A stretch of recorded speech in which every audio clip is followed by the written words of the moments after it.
Act. Dave Sewell. Elizabeth Van Orton. Gary Winterton. David Harding. Bryce Mumford. George Stewart. George Hanley. Mayor Kafisi. David Conley with Norm. Okay, very good. Thank you. Dave Sewell has agreed to give us an opening prayer. Does it go up front? Heavenly Father, we're grateful to be able to meet together as a council for this work meeting today. Grateful for the great citizens of Provo and the opportunity we have to serve them. Pray that will guide us in our discussion, learn things, and make decisions that will be for the benefit of all of our citizens. We offer this prayer in the name of His Son, Jesus Christ. Amen. Thank you, David. It's proposed that we approve the following minutes: August 16th, 2018 joint meeting with the Provo School Board and September 11th, 2018 work meeting. Are there any changes or corrections to those minutes? Seeing no objection, I declare these minutes approved by unanimous consent. Thank you, and we'll we recognize that Kay Van Buren is joining us now. Before we proceed with the agenda, I'd like to remind those in attendance that although this is a public meeting, only presenters and those seated at the council table may speak or ask questions unless otherwise allowed. And Mayor, before you turn it over to Tuck, you want to introduce this first topic? Yes, so... I'm sorry to put you on the spot. No, I'm learning. You're never on the spot when you hold the seat. You have to always be ready to go. I'm just so thrilled with Norm and his willingness to help us. When I became the mayor of Provo, I wanted to take a deep dive into the budget and see what I could do better or what we could do better, and just get someone that's a professional, and it's what he does. He has a fantastic background, and he was willing to step aboard and form this committee and help us walk ourselves through it. And I asked him to come and present, and then he's graduated. He's no longer, he's done his due diligence, and we appreciate him. Thank you. Well, with that, allow me to introduce one other member of the team. We were expecting to have both kind of the other members of the team, the non-Provo employee members of the team. But we've got David Conley with us, and David is a well, I guess he's Associate Vice President of something or other at UVU. We work together closely. I don't know what his title is. And then we were to have with us Jim Mortensen, who's a faculty member, a former Booz Allen guy on my faculty in the Woodbury School of Business. And one thing I would like to mention is that all three of us hold MPAs from the Romney Institute over at BYU. So you kind of have the best of both of our universities represented at the podium today. And so I believe you've all seen a copy of our recommendations at this point, and so at some point this will, or not. I've seen Dave Harding over there saying, it was in May if they came around, so it's been a while. But anyway, we can present and we can resend if we need to, and that's no problem. Grateful for the opportunity to serve our city. I live in Provo. David, I don't think you live in Provo, do you? But so you can't quite trust what he says. But but you know, it's always nice to be asked to serve one city. So in taking a look at this, then, as you might imagine, with all of us having our jobs over at UVU, and none of us are you know, day in, day out on the budget front, but each of us has this background in public administration and some desire to help make things run as smoothly and as beneficially as possible. So as we did a dive into this, we considered a number of different resources that are out there, and some of them were found in the best and kind of leading practices document, which we sent as an attachment to the recommendation. And these come out of the Government Finance Officers Association, the National League of Cities, IMCA, so a variety of kind of well-known resources in the public administration arena. And as we dove into this, we came up with several recommendations. The first recommendation that we made was to disband the prior budget and audit committee and the formulation of something slightly different there. Auditing's already managed, to our understanding, by an outside accounting firm, and probably we felt it was best to leave that in the hands of those who have the expertise that we've hired to do this work. The role of the city, then, of course, is to set the... Yeah, George? The purpose of having the audit as part of that committee was just to have somewhere for the audit people to talk to on a regular basis about talking. Never was to replace the auditor. Okay. Couldn't even think of that. Yeah, yeah, good. And so I think our sense was that activity's still great. You know, the auditors ought to be able to talk to whomever they need to talk to, and if there's expertise there in the process, yeah, that still Not makes only sense. expertise, I think it's law. That we have to have the auditors by a professional auditor. Yeah, yeah, good. And then, of course, the role of the city, and this is where the mayor and the council, and in consultation with the citizenry, comes in, is to set the vision, mission, objectives, and priorities. We'll get into priority-based budgeting in just a minute. And so that becomes an important first step, as you see in the document of best and leading practices. But our suggestion, kind of the major suggestion, was to create a new budget advisory board. And it would be a process-oriented board with advisory but not oversight responsibilities. And it's the Budget Advisory Board, in our opinion, then, which would be to recommend solutions that align budgeting processes and expenditures with Provo City's long-term vision, mission, and objectives. So it's very much a process-based group of folks. And the character of the board, of course, would be to be non-political, impartial, and professional. And it should have representatives with specific expertise, but also kind of from a breadth of our community and representing our community.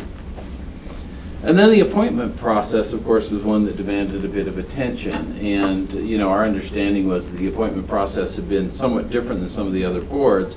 And our base recommendation was that we probably thought the best thing to do would be to go back to the same process we have on other boards, where there's a mayoral recommendation, city council approval, and that's kind of what happens on, I believe, most of our other boards, if not all of our other boards. Now, alternatively, one could certainly envision a process wherein the city council and the mayor appoint equal numbers of representatives to the board.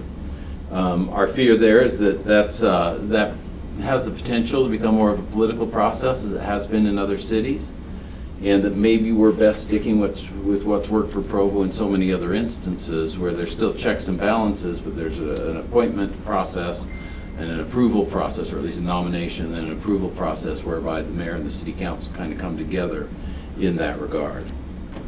The new budget advisory board, then, once constituted, would create guidelines for budgeting processes with references to leading practices highlighted in the document that we had sent. So let me just kind of go that far and invite questions, recognizing that we are down one team member, but between the two of us, we'll do the best to kind of reference our experience or our thought process.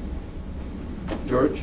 The purpose of the budget committee, as I understood it when I was appointed to it, was to advise the council as a council committee. What you're proposing is an administrative committee, or administrative board, like we have Energy Board and Park and Rec Board and all those other kind of boards. So I'm not sure it takes the place of what the council at that time desired. Yeah. I happen to think that the council committee should be a committee of the whole. I think the council itself is a committee on the budget and best serves the council by meeting together on budget issues. I know we got council advice from people, and then we would try to bring it to the council, and they would maybe pay attention, maybe not. So I thought sometimes it was a duplication of effort. So I'm not at all opposed to the mayor. She wants a board, a budget board. Why not? Just like we have other boards that advise it. But as far as replacing a council committee, I don't think it does that. And I'm not sure we need a council committee on the budget. Yeah.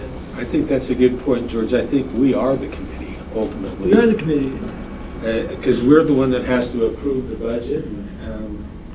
Ultimately, in the beginning, the mayor gives it to us, but we're the one that approves it, and we are the committee. It's such an important part of our ruling that a three-member committee doesn't really replace. So often it was duplication of effort, they would present it to the budget committee and have to present the same thing to the council. So I'm not sure it was as useful as they hoped it would be. one of the things that we found in the process is that it wasn't clear to us that the roles and responsibilities were outlined as clearly as one might hope, and that was kind of one of the recommendations as well, is that, and that maybe it's this advisory board or maybe it's some other group, but is that there be a document that kind of clearly outlines those roles and responsibilities, so that new council members, new mayors, new city officers and so forth coming in would be aware of that. So I appreciate that, and I appreciate this discussion. This is something that I've been back and forth on in internal deliberations. So the document that you just described, it would be nice to have. I think the closest thing that I've seen to that is in the council handbook. I think it was fairly recently updated. Mr. Jones was I'd say the lead author on that. We had a committee that worked on it, and Mr. Jones went through all of the state statutes that regulate this.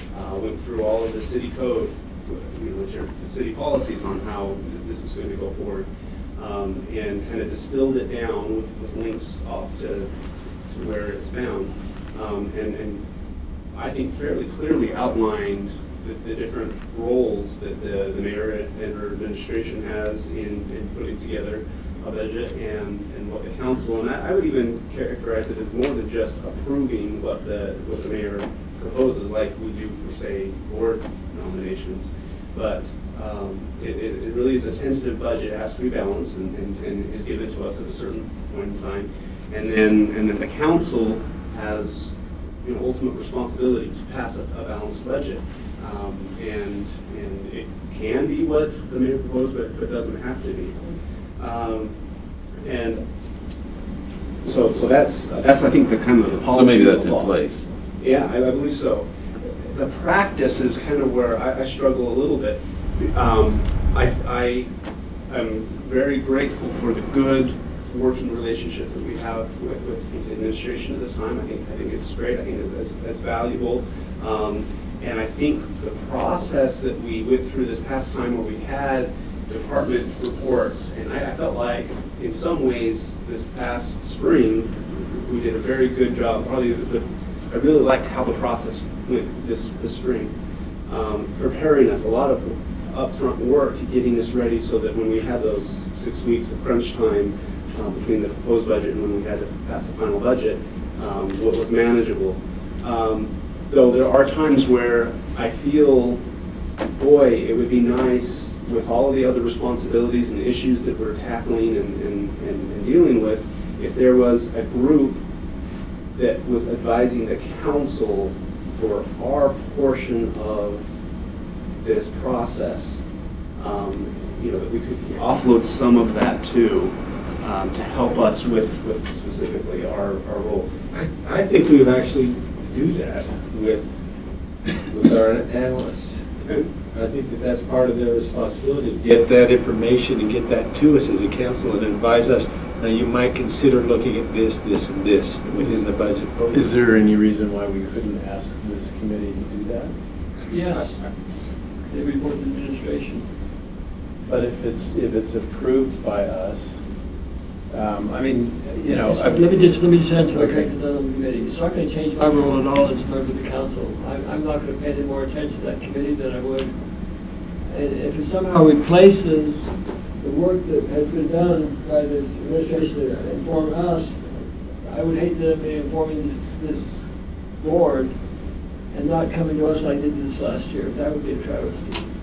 I want that input as a committee of the whole to be direct from the administration and the departments to the council as a whole, rather than to a council committee like we had. So, well, that makes me ask the question then. I mean, you talked about the idea of a joint appointed committee that you worried would be more politically divisive. But if there was an independent, a little bit more independent status of that committee from both entities, and it's just an advisory role anyway, and we say, can we get a presentation from this committee, your look at the budget from the administration, and your advice, and if that committee is truly independently, or jointly, I guess maybe is the better word for it, created, I wouldn't mind that input. I don't feel bound by it, and it doesn't abdicate our responsibility to do the work that you're describing. But unless it's jointly appointed,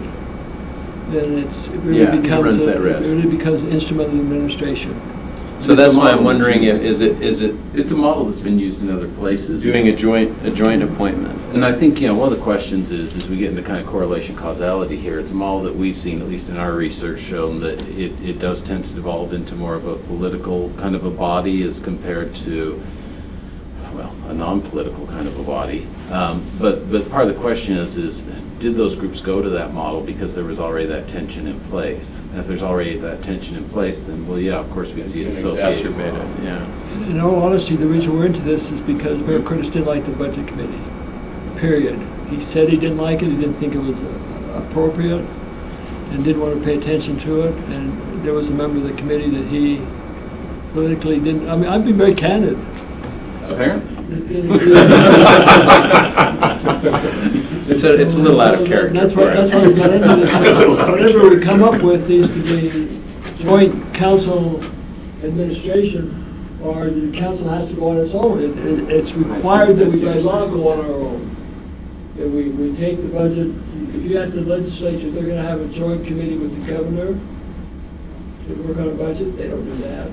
Yeah, I guess I'm a little confused because I almost feel like we're talking about 4 different committees here. You got the idea of an audit committee, you have an administrative appointed committee, you have a city council appointed committee, or you have a joint one. Yeah. And I guess the question is, what is it we need and what is it we want as a council to assist us in assessing, approving the budget, and assessing and approving processes, as you put it. And it might be that the mayor feels like she needs a committee for her use also. It would have been nice when I was mayor to have had more help on the budget. I think it would have. So that's a positive. I don't think that's a negative that the mayor would like a citizen committee to help her in the administration set their goals and objectives as far as budgeting goes. Again, I have a question whether that should come over to the council and what effect it should have on us. So, good government has checks and balances, and they're there for not so much the good times, but for the times when things aren't so good, for whatever reason. And I can remember years ago on the council, department heads would come in and present, and we would ask questions. Then we would find out later that there was information that was seemingly withheld, that was very critical, and we would say, why didn't you tell us that? And the answer was, well, you didn't ask the right question. And those same department heads were, they would rehearse their presentations to the mayor, and then to make sure that they were, not divulging, I suppose, anything that was critical. And so there was a level of distrust in that administration and in that process, and that's where, at the worst of times, you need someone that's independent, that looks at it and just says, it's kosher or it's not kosher.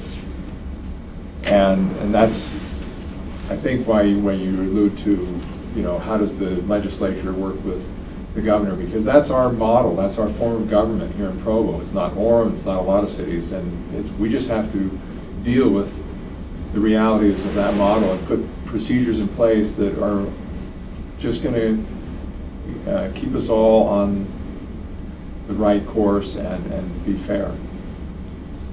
If I could just add to that really quickly, at work, I work in a highly regulated environment, medical devices, and the work of the engineering department, when we put in changes into, kind of final changes or whatever, it's reviewed by many different people, and it's not an adversarial thing.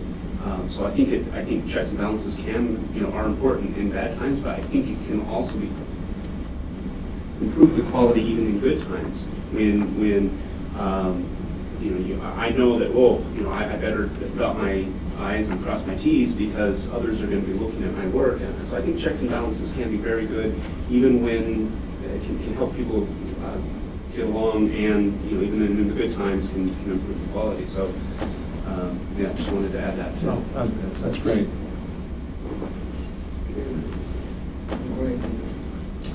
I thought of one area where the committee, as you originally proposed it, could be very useful.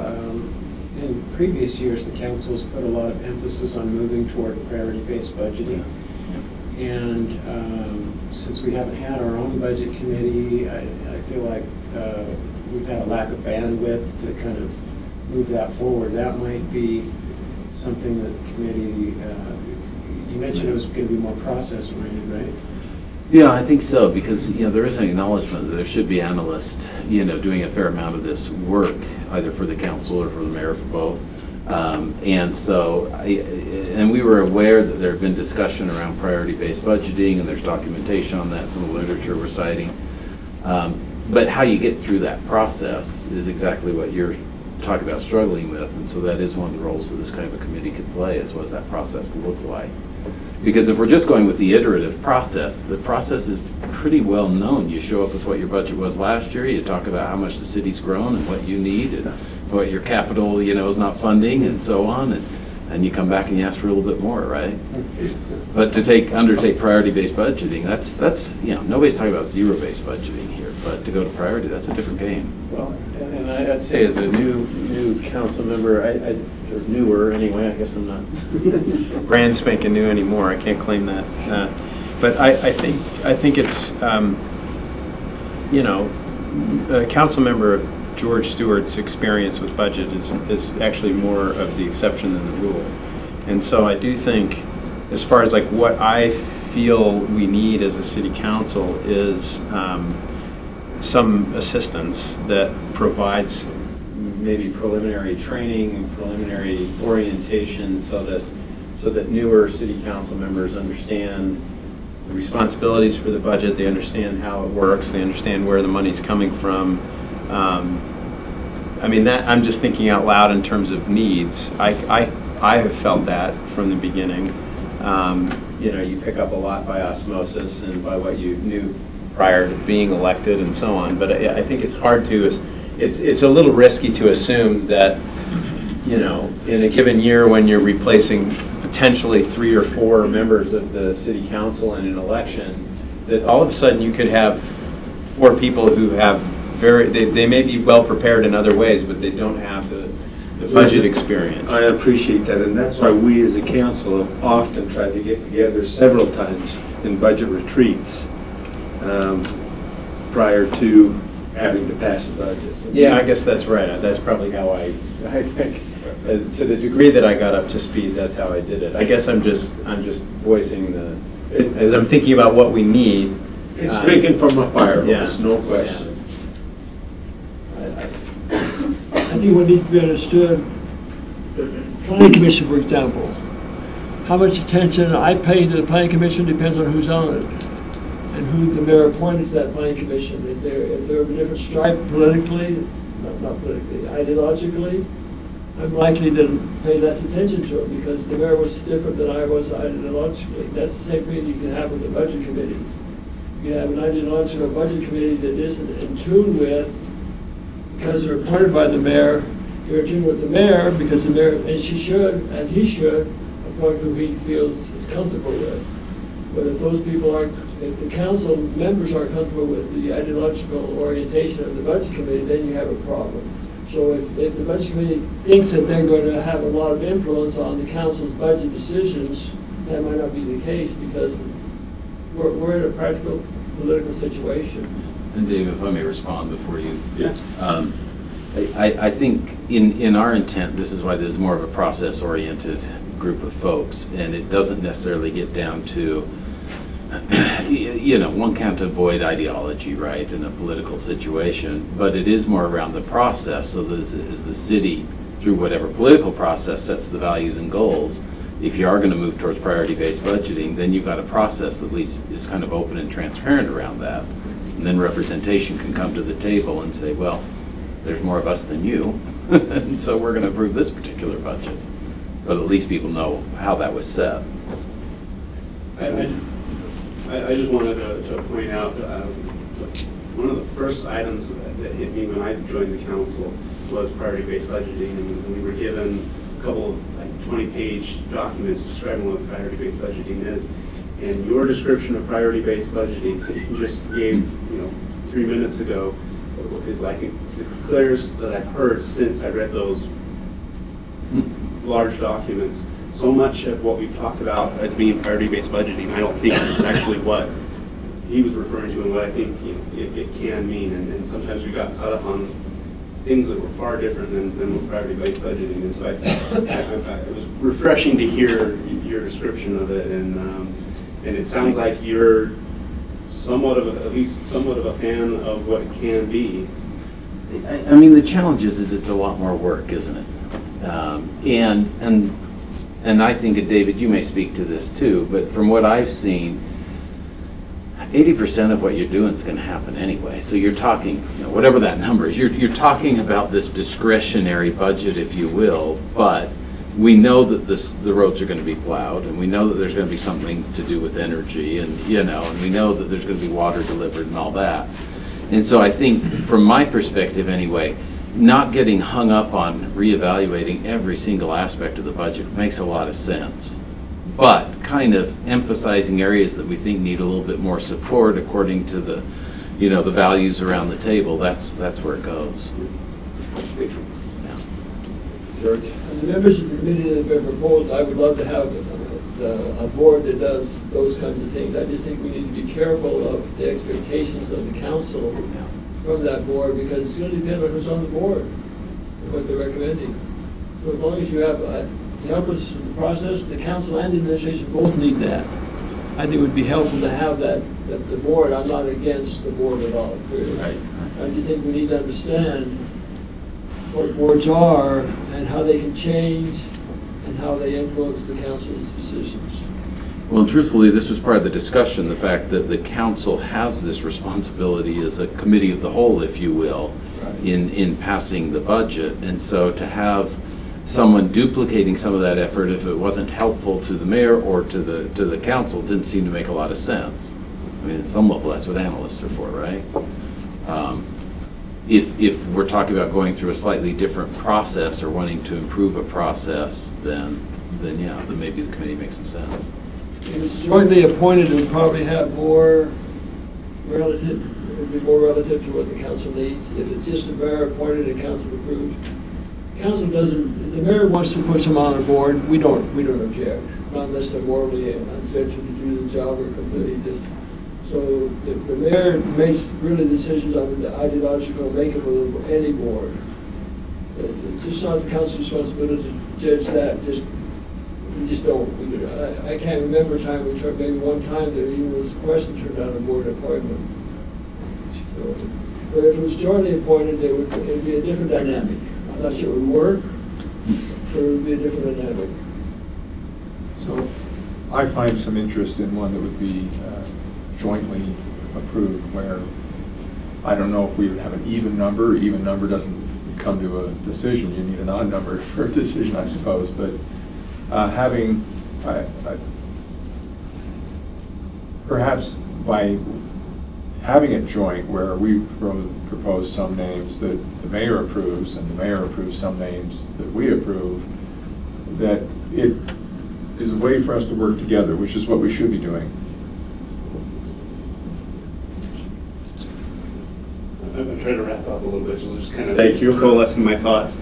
I had not considered some of the things that Mr. Stewart commented earlier about, do we need this, or do we act as the committee of a whole, as the council? I hadn't considered that, and I'm definitely not ready to make up my mind, but I'm kind of liking that model where, let the mayor decide what she wants to do to help formulate the budget, and then the council, we are the committee of the whole, and maybe we look and see, how much can our analysts do, and do we feel like, perhaps if we feel like we need a few more citizen experts to help us, we could do that. But I'm almost of the feeling of not doing a joint committee, and keeping them separate. A committee, you know, if the mayor feels like she could use a committee, she could use a committee for her role. And if we feel like we need some added assistance, maybe we don't, but if we do, then maybe we keep it separate as well, just to assist us with our needs. So we need somebody, because very seldom do we get someone of George's caliber on here with budgets, and you could have a whole council at any one time that know very little about budgets.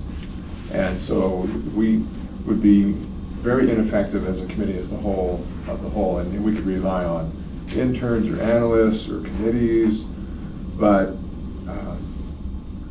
and we should have various people that we can turn to, but I think we should also be making an effort to be working hand in hand and as close as possible with the administration.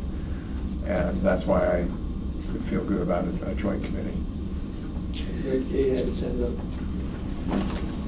I just wanted to, we've mentioned a couple things. The priority-based budgeting is kind of being talked about now. We had a mayor before that he didn't appreciate us coming in and saying, this is how you're going to change your budget now, because he did it his way and he'd had experience doing it, and it had success. I'm not going to criticize what happened.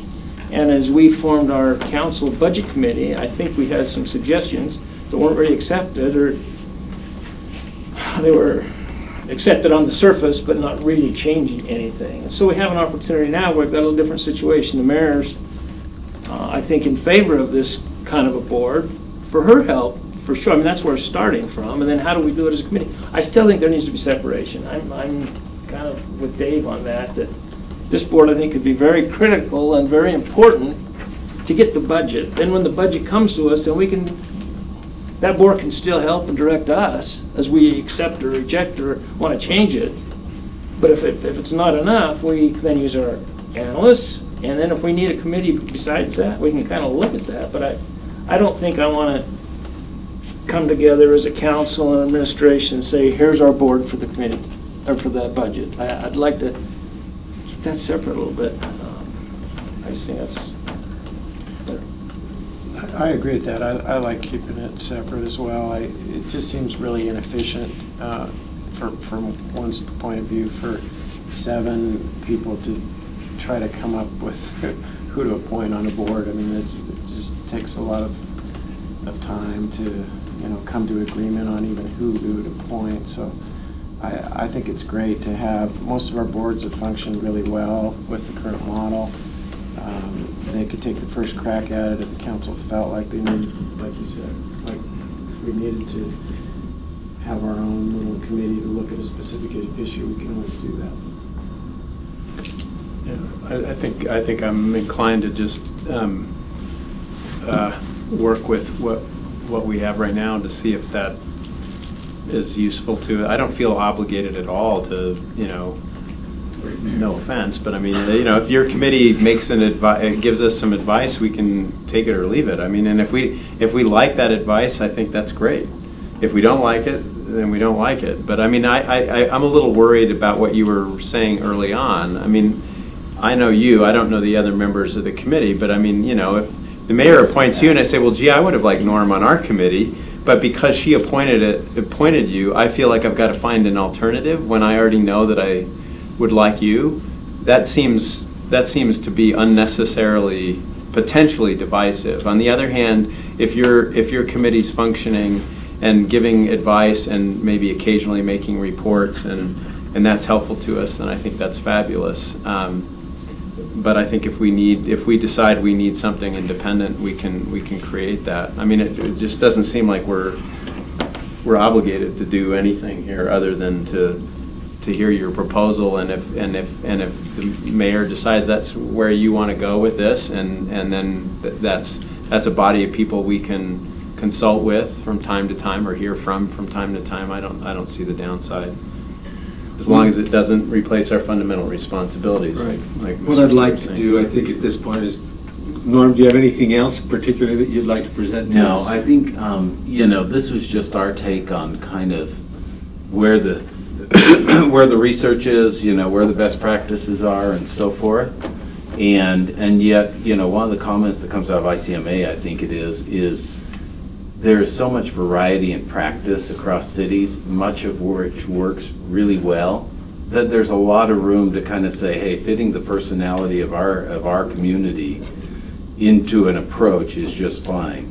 So as we wrote this out, you know, we tried to capture that and kind of say, you know, we know there's going to have discussion around here. We don't expect anybody to just kind of say, hey, well, great, let's go there.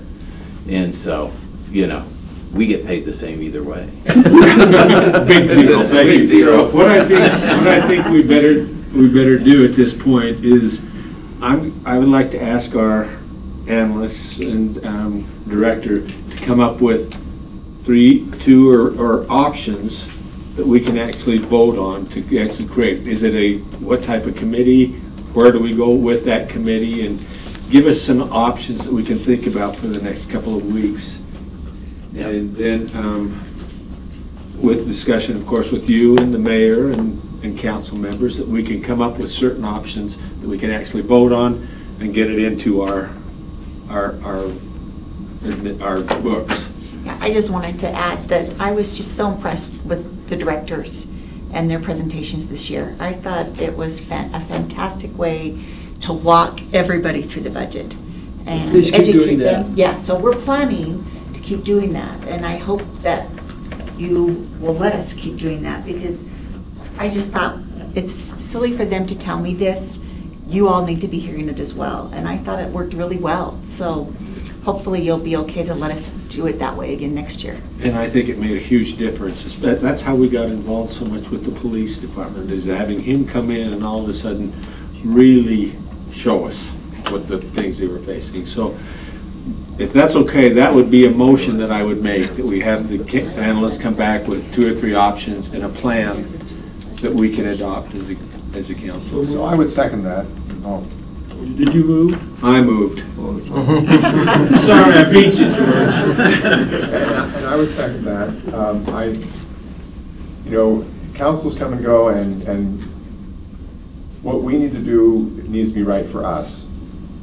And you know, we could deliberate and say, well, what's the right procedure for the next 50 years that, you know, is going to keep everybody honest and in line and working together and happy, but that's not possible. Yeah, so we've got to work with the administration we have now and have a relationship on whatever positive level we can have, and right now it's pretty good. So I think, you know, your opinion on how we do this is just as valuable as any of our opinions, because we want to be working with you. And that was the whole point of doing it different this year, because I felt like we were all in it together. We all had to be on the same page, so the presentations were so important for me to be hearing the exact same thing that you were hearing. Okay, we have a motion and a second. And could you restate the motion? The motion is that we have our analysts come back with 2 or 3 options on how we can actually form this committee, how to deal with the administration. Or do we not even need a committee? Or do we That's not an even- option and as well. That is another option. Yeah. So I would. Or a standby committee if we need them. Yeah, see, the worry, yeah, I want to hear those recommendations, and I'm going to vote for that motion. My concern is that if we create 2 separate committees, which obviously keeps the independence, it creates the same problem you are worried about a joint thing.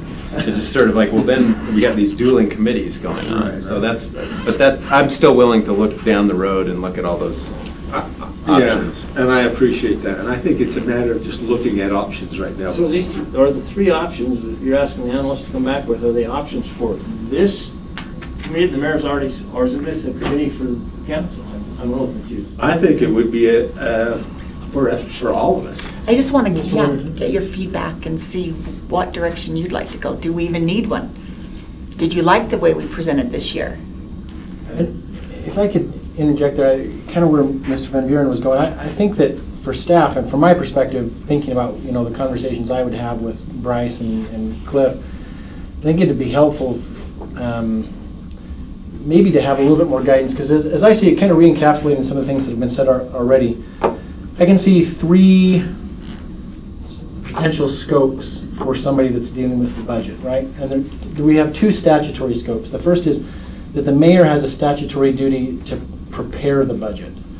The council has a statutory duty to amend and approve the budget. And then there's this third issue that's been discussed in this meeting a little bit about you could also have a scope for a committee to advise the city on ways to improve budgeting, just generally. Education about the budget, budget process, things that the city organization as a whole could be advised on. And so, as I think about potential options, I mean, the one thing we need to keep in mind is, as has been alluded to by some of the speakers already, where we've seen problems over the past several years is when, in those first two scopes, when one of the two bodies tries to step into the other body's role, even a little bit, right? That's where the problems arise. And so, I guess recognize that, from my perspective at least, when we come back with options, an option that tells the mayor how to do her role of preparing the budget is not something that the council can do, right? And an option that gives the mayor a voice in how the council satisfies its role of approving the budget is not something that she can do, or that the council should be adopting as an option, right? So I guess the question that I don't feel like I have a good understanding from about your motion is whether you're just asking for options about how to do number 3, or if you're asking for options about how to somehow not create two committees to do two different roles. Does that make sense? Yeah, and I like that second one. Okay. I think it sounds to me like the definition of the committee's responsibilities is really key here. Because if we're just looking at a committee that's helping the city as a whole, providing advice, guidance, and as you're saying, sort of non-political, you're not telling us, you're focused on procedure and not outcome. You're not telling us you really shouldn't support this particular budget or whatever. I think with that understanding of kind of those dual roles, I really like how you encapsulated that. You know, it does get down to procedure and process, and and as an advisory group, then you're still left with the problem or the benefits of the administration and the council working together to say, yeah, those are great recommendations. We'll adopt them, or we're going to amend them, or we're going to reject them outright. Dave, and then Brian, can you somehow create that concept where we can vote on something or advise our assistants and the mayor to all actually come up with something that we can coalesce around? Yeah, in response to that question, here's the thing that makes the most sense to me, just from what I've heard, but we can certainly flesh this out more. If the council is interested in creating a body whose scope is primarily to address the process and best practices issue as far as advising the whole city for that, then I think there's several different options that you can do, and we can talk about that and come up with some options about how you can do that. Once that body is created, if any given mayor, depending on the point in time that we are in the future, right, wants to use that body to help him or her in the future prepare that budget, then by all means they can, but they're not going to be bound to. And by the same token, if the council at any point in the future wants that body to come in and say, hey, what do you think about it? We've asked you all these other questions about process, but what do you think about this year's budget? Then certainly you can, but again, you're not going to be bound by that in any way. Do you have something else you wanted to add? I was just going to say I like the recommendation as it was presented. I'd be happy to support it now if there was interest in doing that, but I'm not opposed to hearing other options as well. And I'm not opposed to the. Are you talking about the motion? No, he's talking about the presentation of norms. The way it was described with the mayoral appointed committee confirmed by the council, focused primarily on process and procedure for the benefit of the city as a whole. I agree with that. I mean, I feel the same way. I don't mind looking at other options, but this doesn't cause me heartburn at all. Okay. So to understand that, then would that put the committee with the mayor, work on a budget, present it to us at the appropriate time, and then we as a council again review, accept, or change? and we can use that group to help do that or understand the budget? Or what's the interaction in the process when the mayor comes up with her budget? Because that's what we receive. We don't receive the council's budget, we receive the mayor's budget, and then I think we can use that group or any other group. Or is that right? In some ways, if you keep the one group focused on process, then it's kind of clean. It's easy. You know, and then if the council in its role feels like we need some additional support or whatever and puts together a task force for that year's budget or someone to support the analyst, that'd be a possibility as well.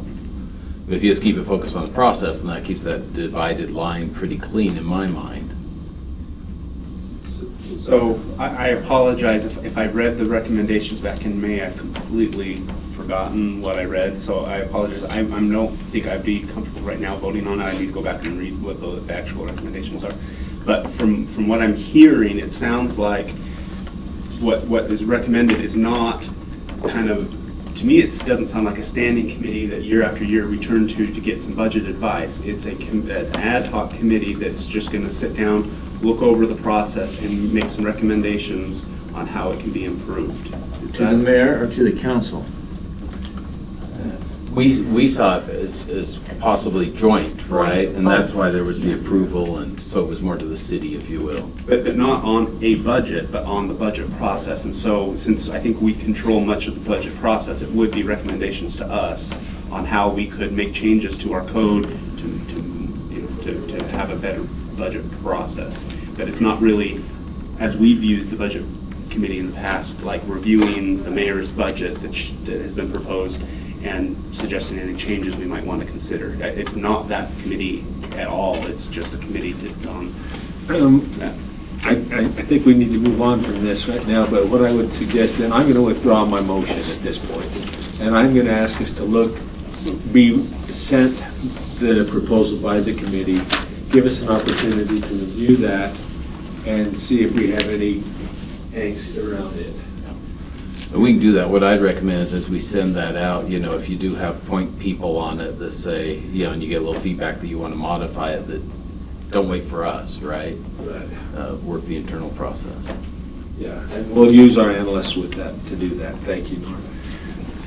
Do we have a time? I don't know how anxious the mayor is to get this committee together, or? No, and actually, my point was to bring it to you, and if we don't need the committee, if you were comfortable with the process this year, and then getting a committee together at the end and having them look over what we did, and do you have a few suggestions, and then we do it the same, I still have all the directors come and present.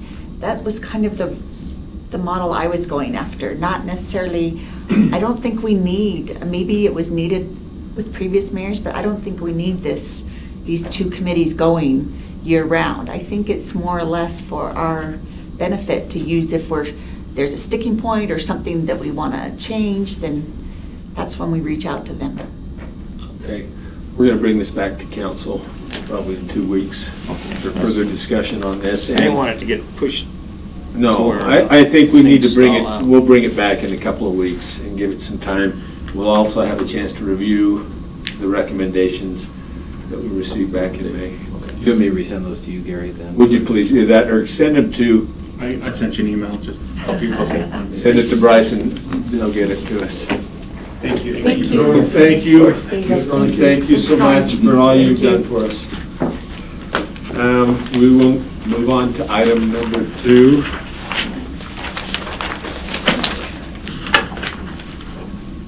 Okay, thanks, Elizabeth. Let me just look at this 1 second.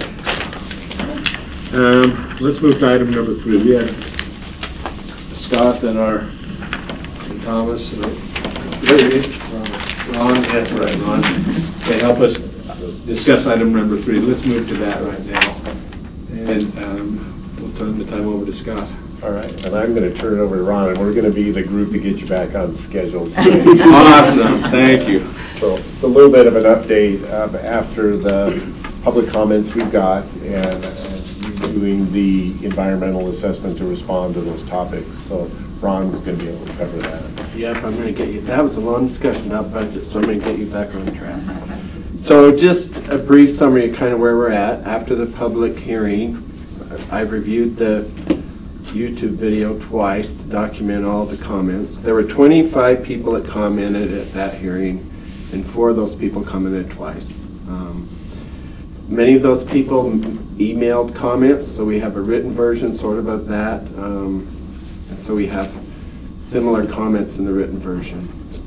We also have comments from Susan Zara Carisi at the state, and she also got some comments from the federal reviewers that will be reviewing this document. Given the comments we've received, especially from Susan and others, we've decided to put the document back out for another public comment period, because that's kind of the way the rules are written, is if they're very substantive changes, they want to put it back out for public comment. So we'll go back out, revised with addressing the comments we've received. It'll go back out Monday for another 30-day comment period, and then at the end, that will end on the 30th of October. And then we'll be back to you, I think it was October 23rd, to kind of update you where we're at, and then they'll present it for the final environmental assessment on November 13th, is when we would like you to approve a resolution. So, go ahead. Yeah, I just had a question after the last hearing, and I'm not an expert and haven't looked at the rules for these kind of hearings, but when this comes back to the council, is it, now, as I understand it, the intent of the hearing is to receive comments on the environmental assessment, not necessarily on the entire transaction. Is that right? correct? But I reviewed that enough times to know it was all kind of mixed up. Well, it is all kind of mixed up, but I guess that's my question is, can the council, if they want to, next time this comes back, specifically limit the comments? We don't have to have another public hearing. You don't have to have another public hearing, okay. Where they can give comments. Okay. We will have this where it gets presented, but we aren't asking for public comments in hearing format. What is it you'll be asking exactly? Is this ready to go to? Yeah, we will have a document for you to, we'll review that with you, how we've adjusted everything.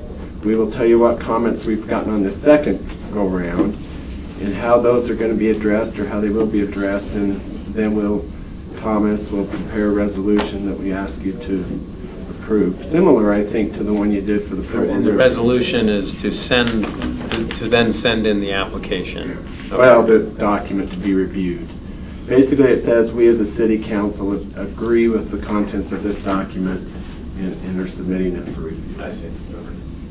Okay. And then this is where we lose a little bit of control once it goes into Susan. She's pretty good about reviewing it, but then it gets into the federal review process, and we've talked internally about ways to kind of make sure that keeps moving.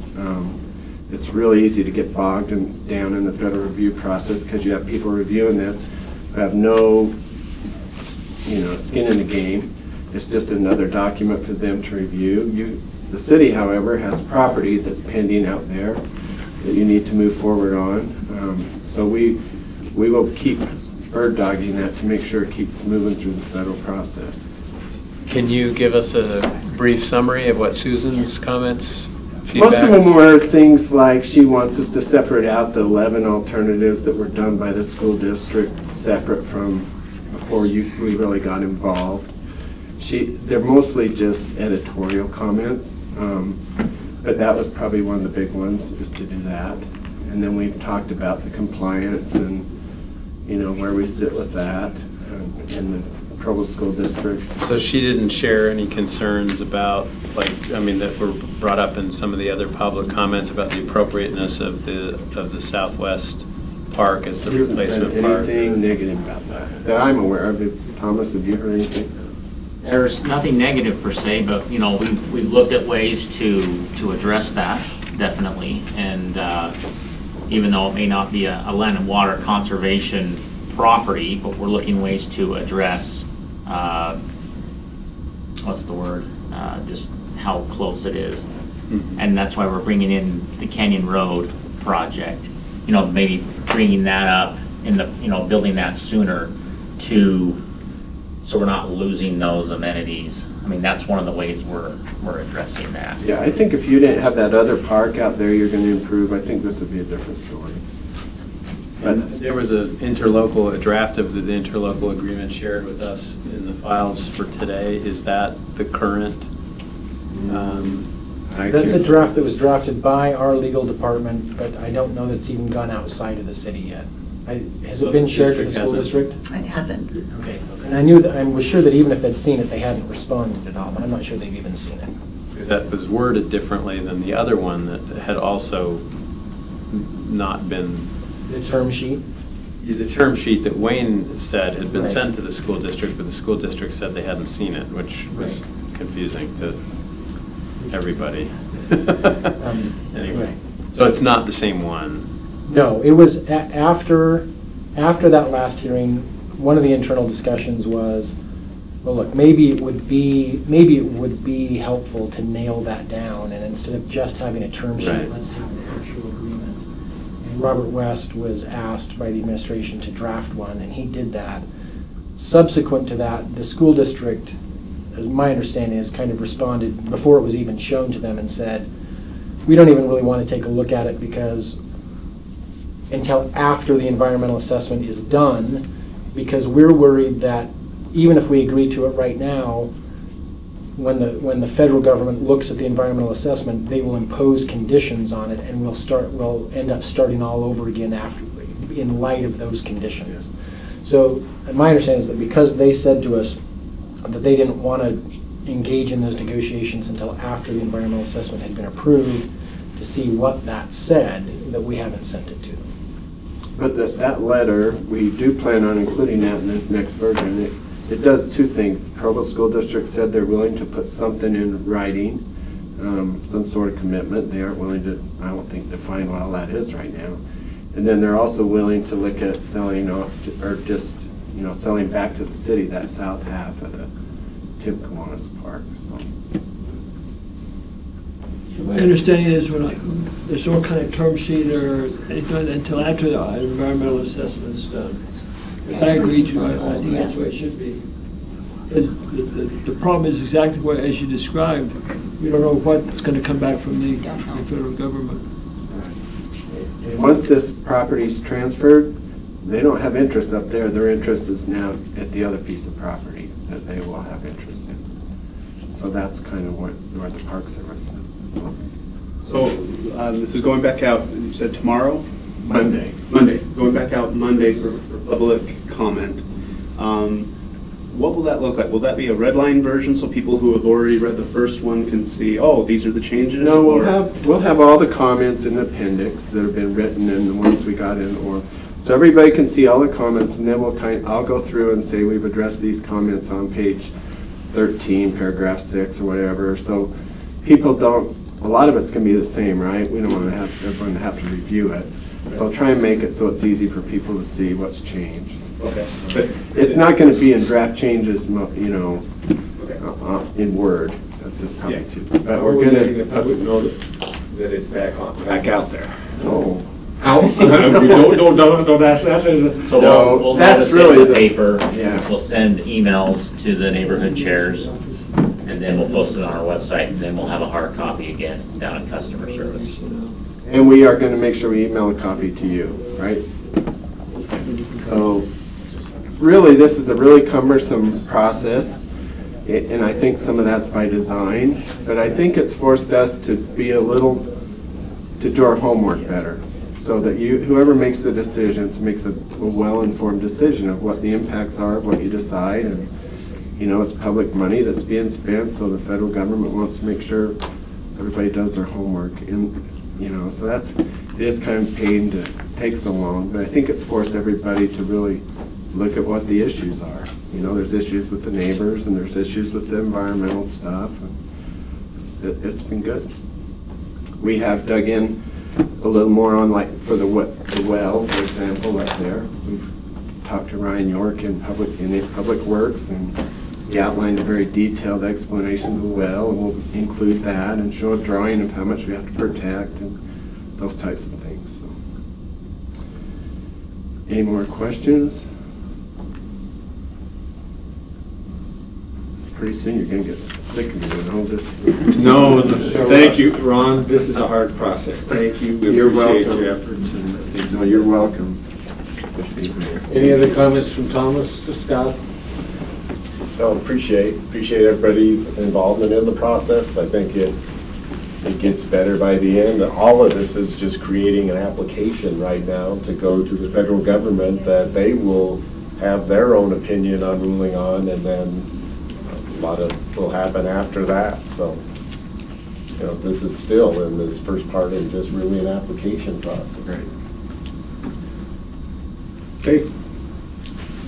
We don't need a motion or anything. This is just an update, so thank you very much.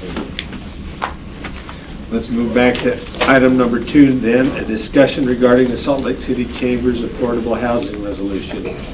And Dave, I understand you're going to lead us in this one. So we had Brian Mortensen, public policy analyst, come down, and he's with the Salt Lake Chamber, came to give us information about the affordable housing resolution, and the Salt Lake Chamber is asking cities to adopt this, and then they will put out a list of those cities that have or have not passed or approved a resolution. As a committee, we looked at it and felt that with some minor changes that we would recommend it to the council. And do we have that available, Bryce? Yeah. Starting up.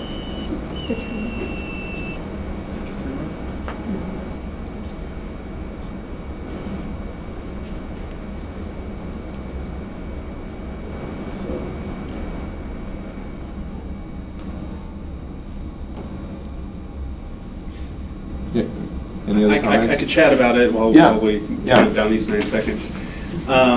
So some of those things that we were being asked to commit to are things like exercising restraint or reforming our building, our impact fees, and zoning. And what I struggled with that is those impact fees go to pay for things like parks and sewer infrastructure and all of those things that we're all very familiar with. And so if we don't collect those fees, we're still going to be providing those services. Right? I mean, imagine that we don't want to change our level of service of parks, and then we don't want to change how we deliver clean water to houses. And so if they're not collected there, then it gets shifted over to the general rate payers. And so from that perspective, we weren't necessarily, it's just shifting the balance of who's paying it, not really making it so no one's paying for it.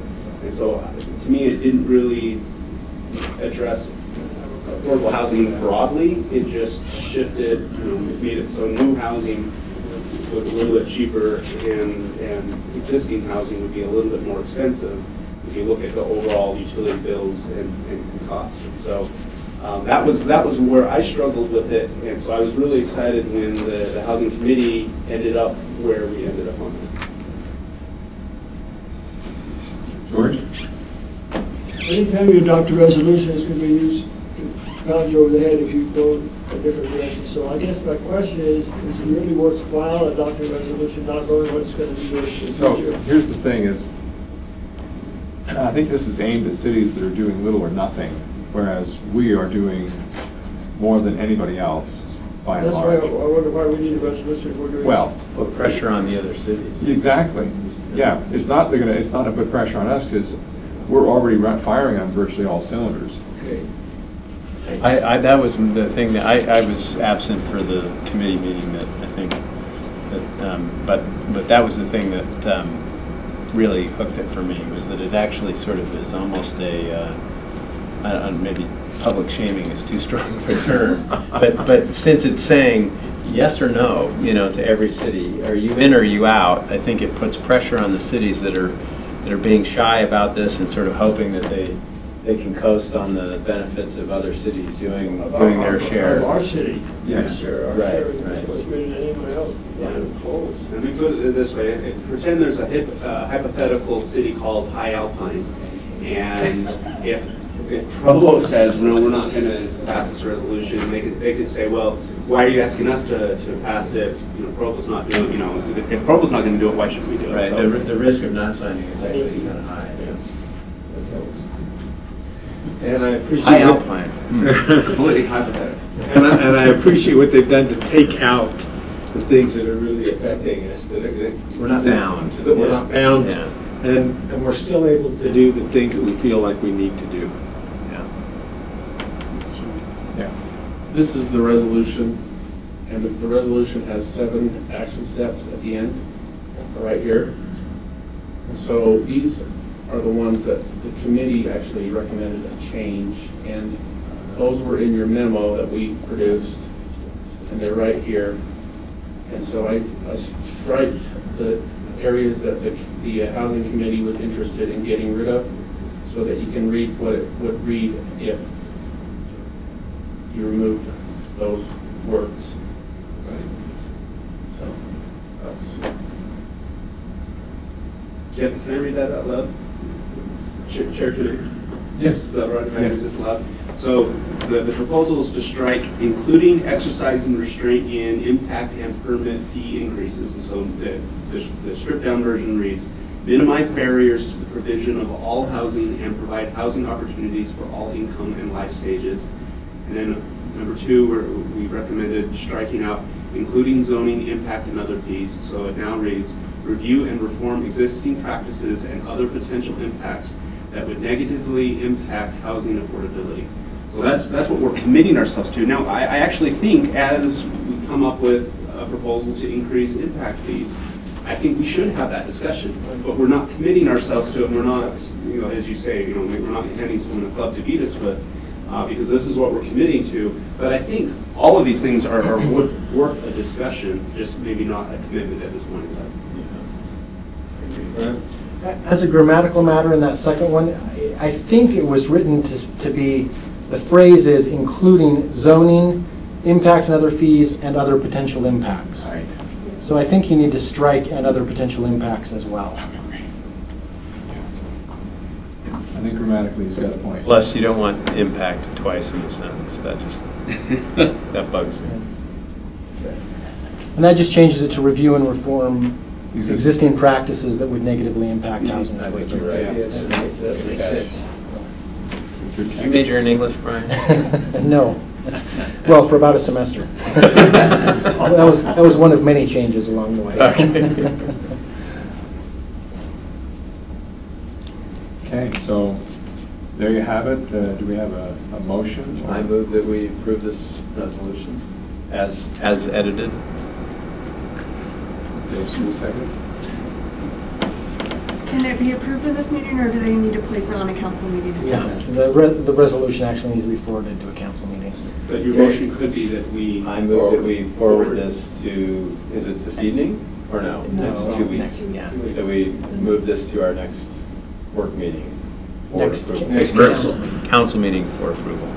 As amended. As amended. Second, Dave. Any discussion? Dave Sewell. Dave Sewell. Thank you. Too many. Dave Sewell. Those in favor? That passes unanimously. Okay. We need to pass a resolution that whoever runs for city council in the future cannot be named Dave. Or George. It happens. When I first started, there were Garys, so we just deal with it. Okay, we'll move on to item number 4. No, is it 4? Yes. Discussion on temporary justice court judges, and it's there, John. Yep. John Bordick will present this.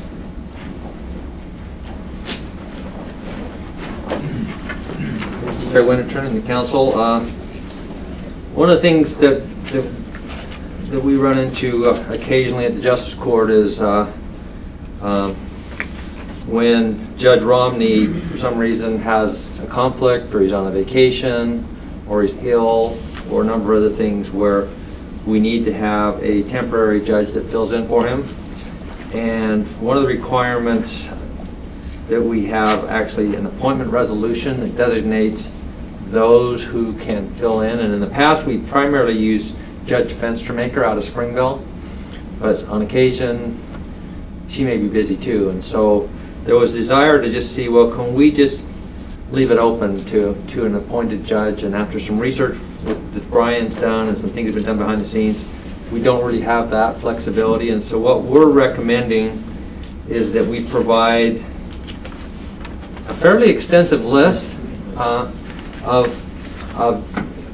justices, and our intention, I think most of the time we'll probably use Judge Fenstermaker like we have in the past, but having that flexibility would work a lot better for the judge and for the court. And so we're recommending that we just give a little bit of latitude. I mean, they're all sworn in justices, and we feel like that's what we would like to recommend. Does anybody have any concerns or any questions?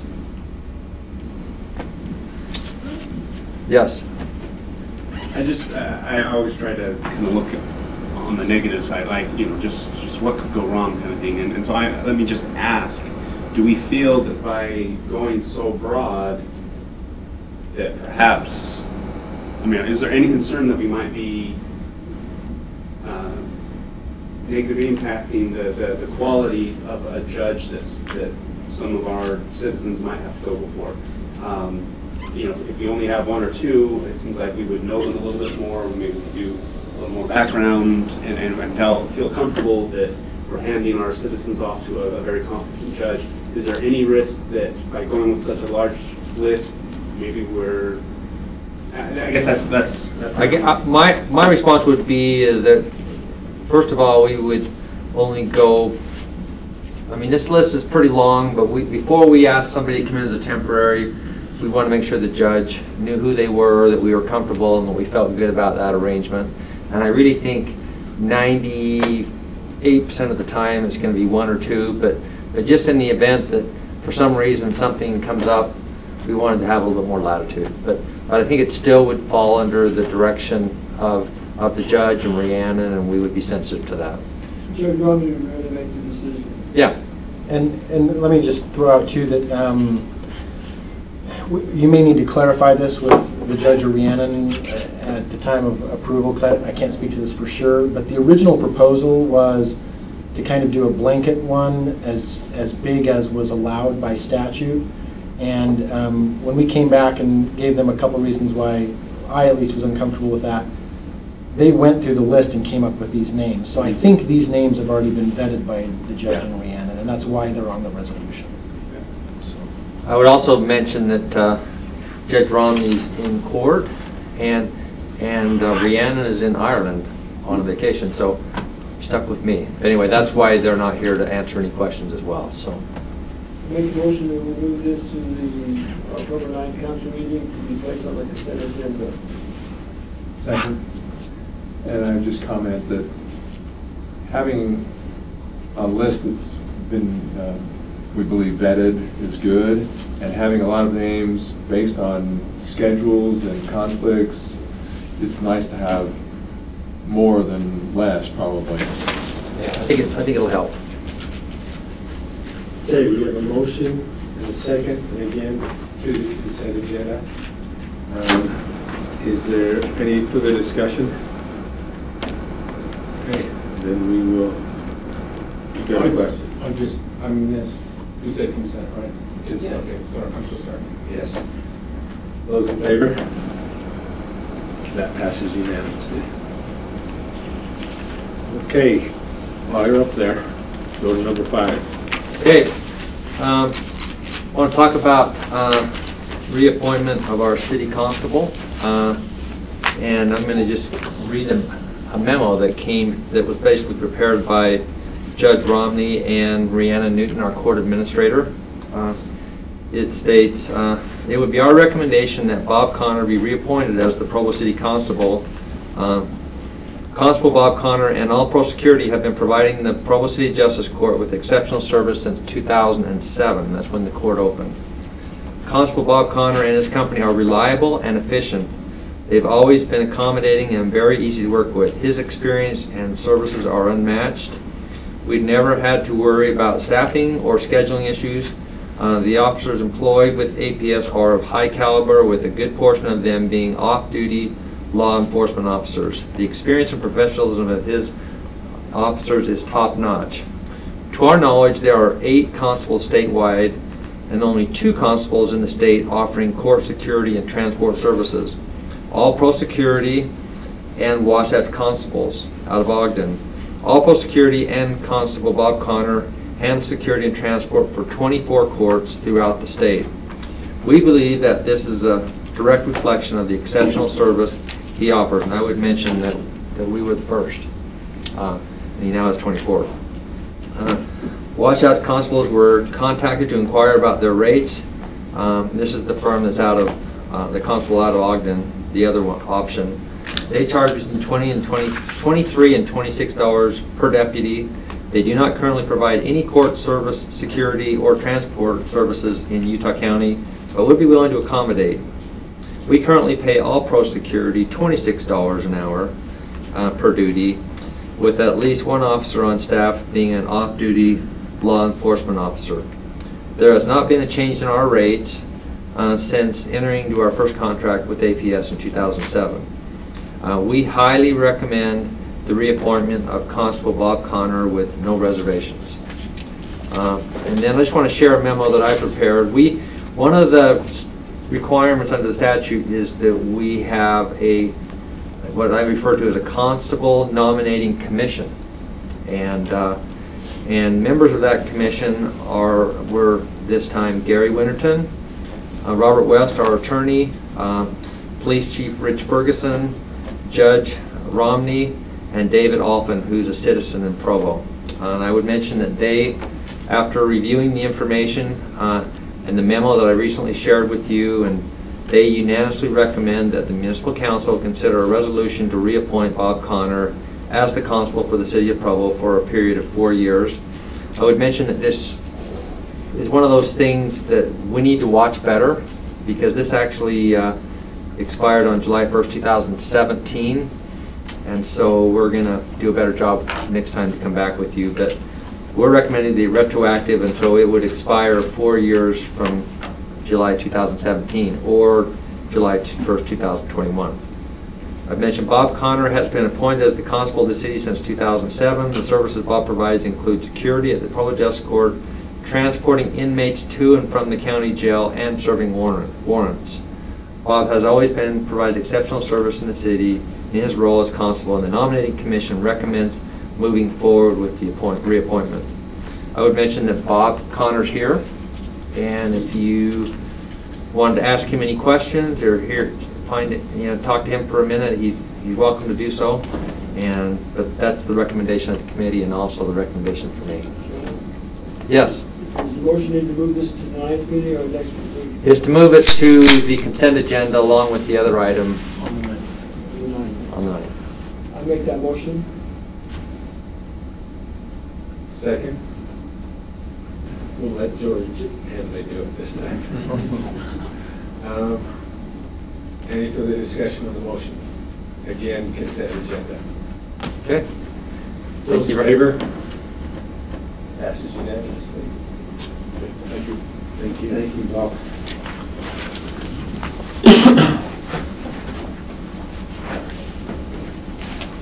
Okay, we are back on schedule here. We are give ourselves a 10-minute break here.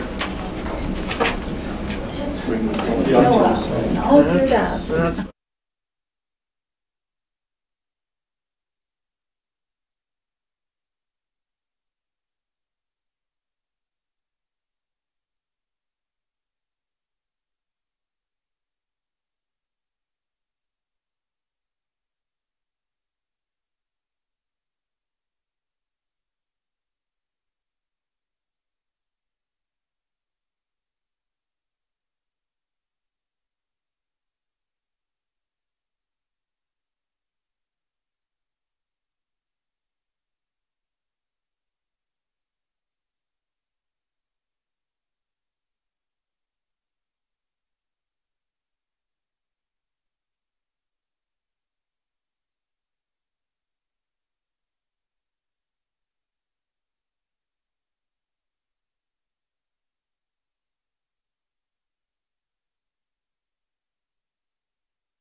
Move on to item number 6, a discussion on a request for a zone change for public facilities to agriculture 1 for 5.89 acres located at 1437 East 2300 North Rock Canyon neighborhood. And Aaron Ardmo will give us the presentation. Thank you. Bryce, are you going to get those planning commission slides? I can probably get him, but I would like to hear it from the record. From town council. Yeah. All right. It's so expensive for the night out. It's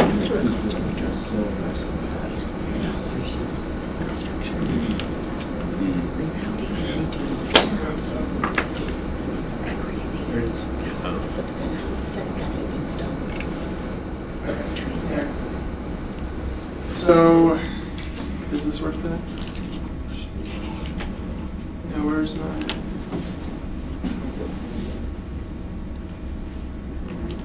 So the slides are missing. I don't know where those are. 3 lot subdivision. Yeah, I'll make sure we have them tonight. I'll put them on a thumb drive. But so it's a headed up to Rock Canyon trailhead. It's property there. If anybody knows where the Money's built their house within the last couple of years, it's just the east of that. The old ranger station. There we go. Awesome. So right now it's just that one piece of property. It's mostly vacant with ranger station on there used for storage. The applicant's wanting to change it from its current zone of public facilities to agricultural 1 acre lots in order to subdivide it like it's shown here. He wants to create 3 residential lots for single family homes. All 3 of them would be just under 2 acres. He did that specifically so they can't be further subdivided in years to come. And he can save on property taxes. Sure. There are some hazards with this property. It's on a major fault line, so that there's not a whole lot of buildable area within those 3 lots, so it's pretty tight of where you can put the houses. So he's asked for this zone. He's shown us the concept plan. Councilman Harding has some questions that I'd like to try to address. The question is, with the general plan in this area being residential, why are we going to agricultural zone? And I think very specifically it's so it doesn't get further subdivided in the future. It kind of protects this property from trying to fit a bunch more houses on there if you were to rezone it to R110, so it'd be in line, more in line with the general plan. You could further subdivide that a year from now and put a bunch more houses there. Go ahead. Question about that. So Yeah. does that mean, though, that there's what about the size of the house? I mean, if you're buying a 2 acre lot, I'm just worried that that invites massive McMansions on each of those lots. You've still got your size restrictions. You've still got maximum height of 35 feet. You've still got yard setbacks required, open space requirements. You can't cover a large portion of your property with buildings. And on top of that, a lot of this area that you see the hatching through lots 2 and 3 and then here through 1 and 2, it's just unbuildable. You couldn't build through there. So like I say, it limits it just with the topography and the hazards. So I think with all those under the zoning standards, I don't think it would get too ridiculous. Is there a sense of where they would be exactly? I mean, it's a little hard to tell on that map. He did send me a concept. They'd all be primarily up front, so this one here, this one towards this side, and this one here. So they wouldn't be recessed back farther than... Of course, that can change. You know, that's not... I'm just wondering about the visual appearance of the street being more or less uniform, you know, and I think the houses just to the west there they're larger. They're not small homes, as you know. But so in my eyeballing it, I'm sort of thinking, okay, as long as it's not much bigger than those, I think we're okay. I think just from looking at that site plan, that conceptual site plan, they'd be pretty similar in size and scope. Mr. Committee, do anyone have any concerns? Say what? Does community development have any concerns? We don't have any concerns. The only thing that was brought up was from Councilman Harding, just make sure the right zone is there, and I think this fits with the area and what the applicant wants to do. And this doesn't conflict at all with the master plan for the Rock Canyon, I mean, because they're talking about maybe a roundabout there, additional parking just to the east, that's all. No, that's all further up, so they wouldn't miss. There's no road issues like there is in Sherwood Hills where we approve things and the road went bad because it's 2000 north, so no. Yeah, no issues with the road as is. So I guess more specifically, my concerns are residential has certain protections for residential uses, and certain uses are not allowed in residential zones because they're focused for residential. Agricultural zones have uses that are appropriate for agricultural areas and may conflict with kind of residential uses. Pigs. So yeah, pigs. Thank you for a very good. So I guess my concern is, for out of fear that this might get subdivided, we're going to put on an agricultural zone, even though we want it to function residentially. It sounds like, and so, but might someone use it agriculturally and then become a nuisance not only to the other two lots but also the near neighbors? We also have an RA, and I don't know what the size limits are on that, but I mean, that's trying to bridge the gap between agricultural and residential. I guess my fear is just in 10 years, yeah, we have a pig problem because a new person goes in and says, well, it's agriculture, I'm going to use it for agricultural uses. Or can we do a development agreement? Well, a couple things on that. So just to be upfront, this is the Brony's land. He's trying to build 3 houses for 3 of his children. So in the near future, I don't see that being an issue, but the applicant has even offered to do some kind of restrictive covenant on these lots to take away some of those more obnoxious agricultural uses that would be typically permitted in the zone, but he could take that concern away. Is that done through a development agreement? We should no, just a restrictive covenant. We should, if there's going to be a covenant, we should couple that with the development agreement so that we're a party to that. It can't be changed without our consent or knowledge in the future. We did approve it with those conditions then? Sure. Yeah. That was already agreed to. So, George, I wouldn't worry about the size of the house. It's the size of the barn. And the size of the pigs. I mean, they can be small and they can be large. Yeah. Who will create that agreement? Have they already got it in place, or? No, we just had this discussion with the developer's representative today based on Mr. Harding's concerns. So before we would let the plat record, we would ask to get a copy of their covenants. We would work with Brian Jones on using those covenants to develop a development agreement. So do we pass this subject to that development agreement, or do we wait for that development agreement to come in? What we've usually done in the past, not universally, but what we've usually done in the past is passed a resolution that authorizes negotiation and execution of the development agreement and makes the effective date of the rezone the effective date of the development agreement, so that if the development agreement never gets signed, the rezone never goes into effect. So if that's what you want to do, then direction would be helpful, because that'll affect what ordinance we draft for the next meeting. Or, well, actually, this is on for tonight, isn't it? Yeah.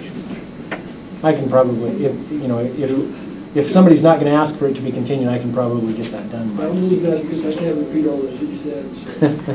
So do you want to bring it, I guess that's the thing, do you have time to do it? I've got a standard template for that, so it wouldn't take very long to fix it, so that'd be fine. I can have that ready for this evening. Small technical question. So that would be a resolution authorizing the negotiation and execution of the development agreement and the effective date of the rezone to be the date of execution? Yes, although it's an ordinance instead of a resolution, because it mirrors our standard zone change ordinance. It just has an extra paragraph in it about the development. Who will sign that? The mayor signs development agreements. So as long as the mayor and her team fully understand the concerns, then I'd be comfortable moving forward. And I don't know if you've ever been up there, but yeah, it's just rocky and steep. And actually, the owner of the property told me that that is the fault line, the Wasatch fault line, right there, that goes right through. So, yeah.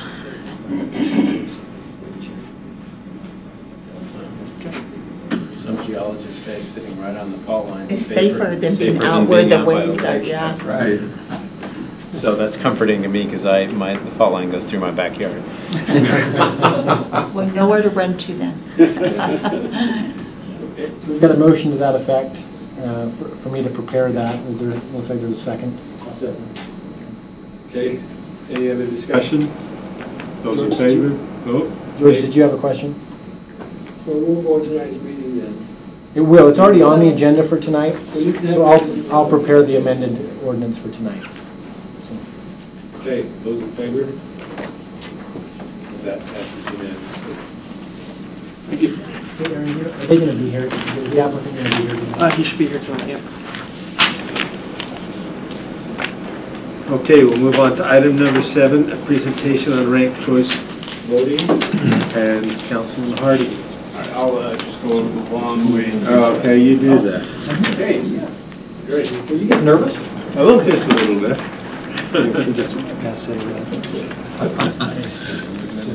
going to kick this off. I mean, this is probably going to happen anyway. I mean, I think we'll one of the some of those things, like, majority of voters are not the ballots, because All right, thanks. So, this topic is going to be on ranked choice voting. We have Stan Lockhart, Council Emeritus, and a representative of Fair Vote that's going to be digging down into the details and talking about ranked choice voting. I wanted to do just a little exercise to kick things off a little bit, and I'll be crunching some numbers while he's talking. But so I'm inviting all of you to a hypothetical social gathering for this weekend. And I would like to get your preferences on what dessert we should have at this gathering. I guess I get to try to do this. Ooh, look at that. All right, so our options are strawberry ice cream. Okay, so that's one option. Could you just start passing those around? We also have raspberry ice cream is also an option. We also have cookies and cream ice cream, if you'd prefer. Fudge brownie is an option. And even though past gatherings, it's never even come close to being selected, but salted peanuts has also thrown their hat into the ring. So that's also an option. Yes, Mr. Connect? So if I have a peanut allergy, I am not going to put that on my choices at all. Probably not. Probably not. I thought a burger float for the riding. Well, interestingly enough, the constituency or the electorate, when they saw the options, were a little disappointed that there wasn't like a healthier option.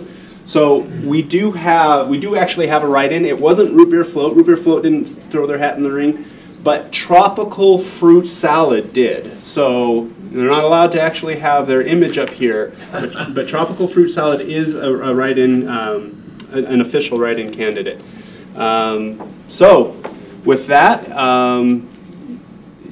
you have your ballots before you, so go ahead and fill those out, turn them in.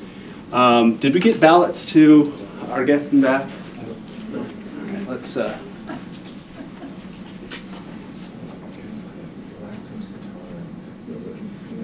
Yeah, try to do the vote.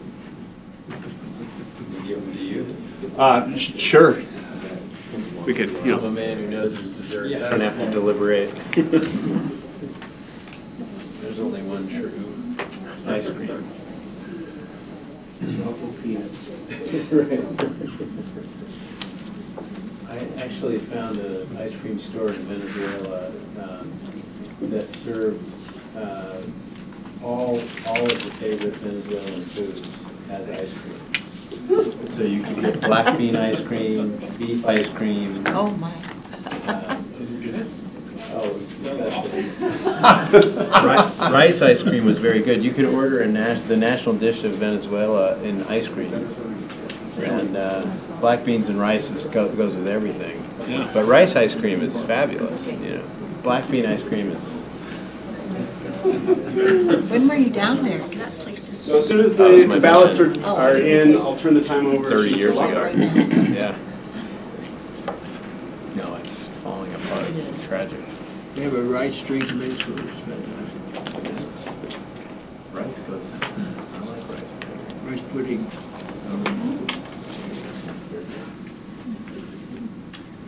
Hello, everyone. I'm Stan Lockhart. I know most of you.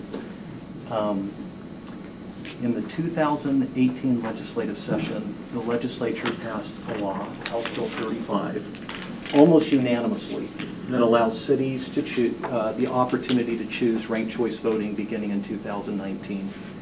It's a pilot project, so over 8 years, we get a chance to have cities see how this works. And then the legislature will take a look at it, maybe even sooner than that, to see if they want to use it in statewide elections. 2 years ago, they considered a bill that would do it for statewide elections. It passed the House overwhelmingly, got to the Senate, and the Senate said, whoa, let's try something a little different here, and that's how we got to cities having the option to do it.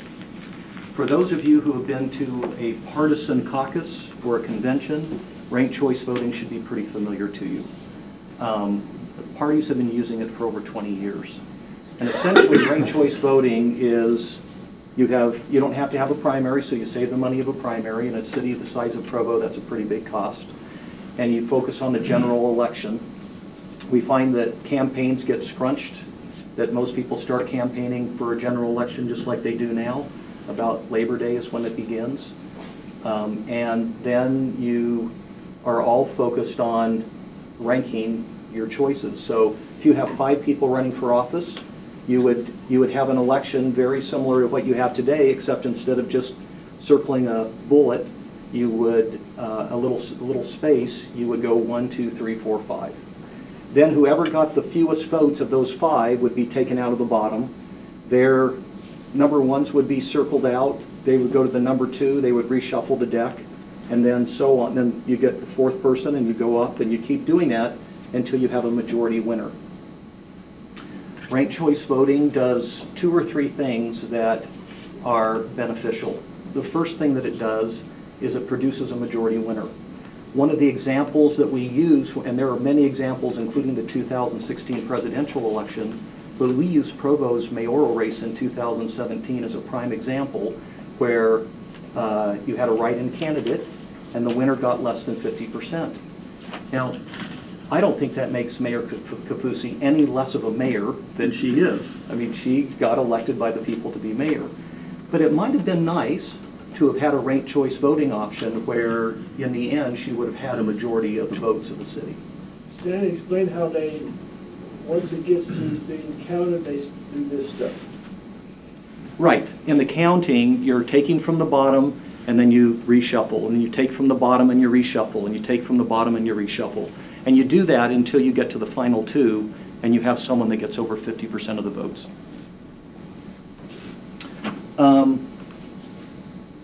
So you've got the cost savings of a primary.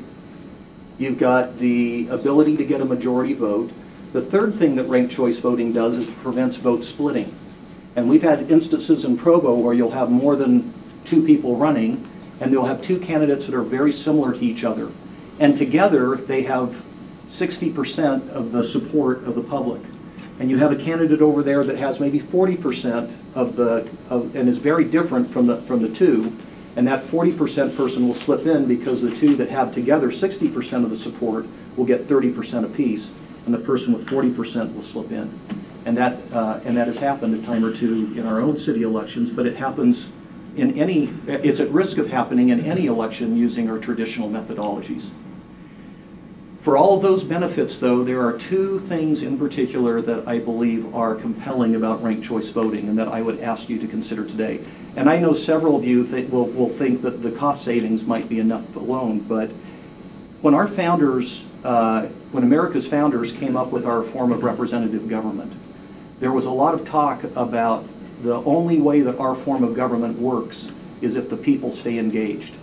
And to the extent that the electorate is engaged in our political process, our form of government can work. But when the people become apathetic and stop participating in the process, our very form of government is in danger. And if you go look at what's happening in politics in this country today, you will see that people are getting turned off. And there's more and more polarization, and there's more and more apathy that is taking place. Ranked choice voting gets people engaged in elections. Why is that? It's because it's no longer good enough to say, hey, I've got a friend out there who I'm going to vote for, and then you don't think about it until it's time to go vote. Now you've got to say, okay, I know who I want my first choice to be, but who is my second choice? Who's my third choice? Who's my fourth choice? And the voters become more engaged in the process. They're far more likely to attend candidate meetings, whether it's debate or town hall meeting of some sort. And they're far more likely to get out there on the internet and start trying to find out what are these candidates all about, because they've got to rank them. Now, there's no requirement that they have to rank all the candidates. So if they only want to rank a few, that's fine. If they only want to put one, that's fine. But it gives them the ability to go out there and become more familiar with who's running and how do I want to vote. And their vote can stay into the very last minute in ranked choice voting if they're willing to rank all the candidates. The second thing, and this is something that I've experienced in my own elections in Provo City, is that it puts a huge incentive on candidates to focus on issues and not on personalities. Negative campaigning is one of the things that turns people off and that makes people become apathetic. And it's not just voters, it's people being willing to even run for public office anymore. And ranked choice voting puts a huge incentive in the process to be nice to your opponent. And why is that? It's because you want their number 2 votes. You want to get their number 2, so there's no incentive for you to go after them and start attacking their credibility or their history or any of those things. And so suddenly elections become issue-based. What are the issues? Where do you stand on the issues? How do you want to lead Provo into the future is what you'll have if you choose to go with ranked choice voting. So those are the advantages of doing ranked choice voting.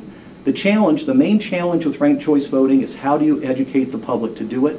We have found it's been done all over this country as recently as in March of this year. Santa Fe was the latest city to use this in their mayoral elections.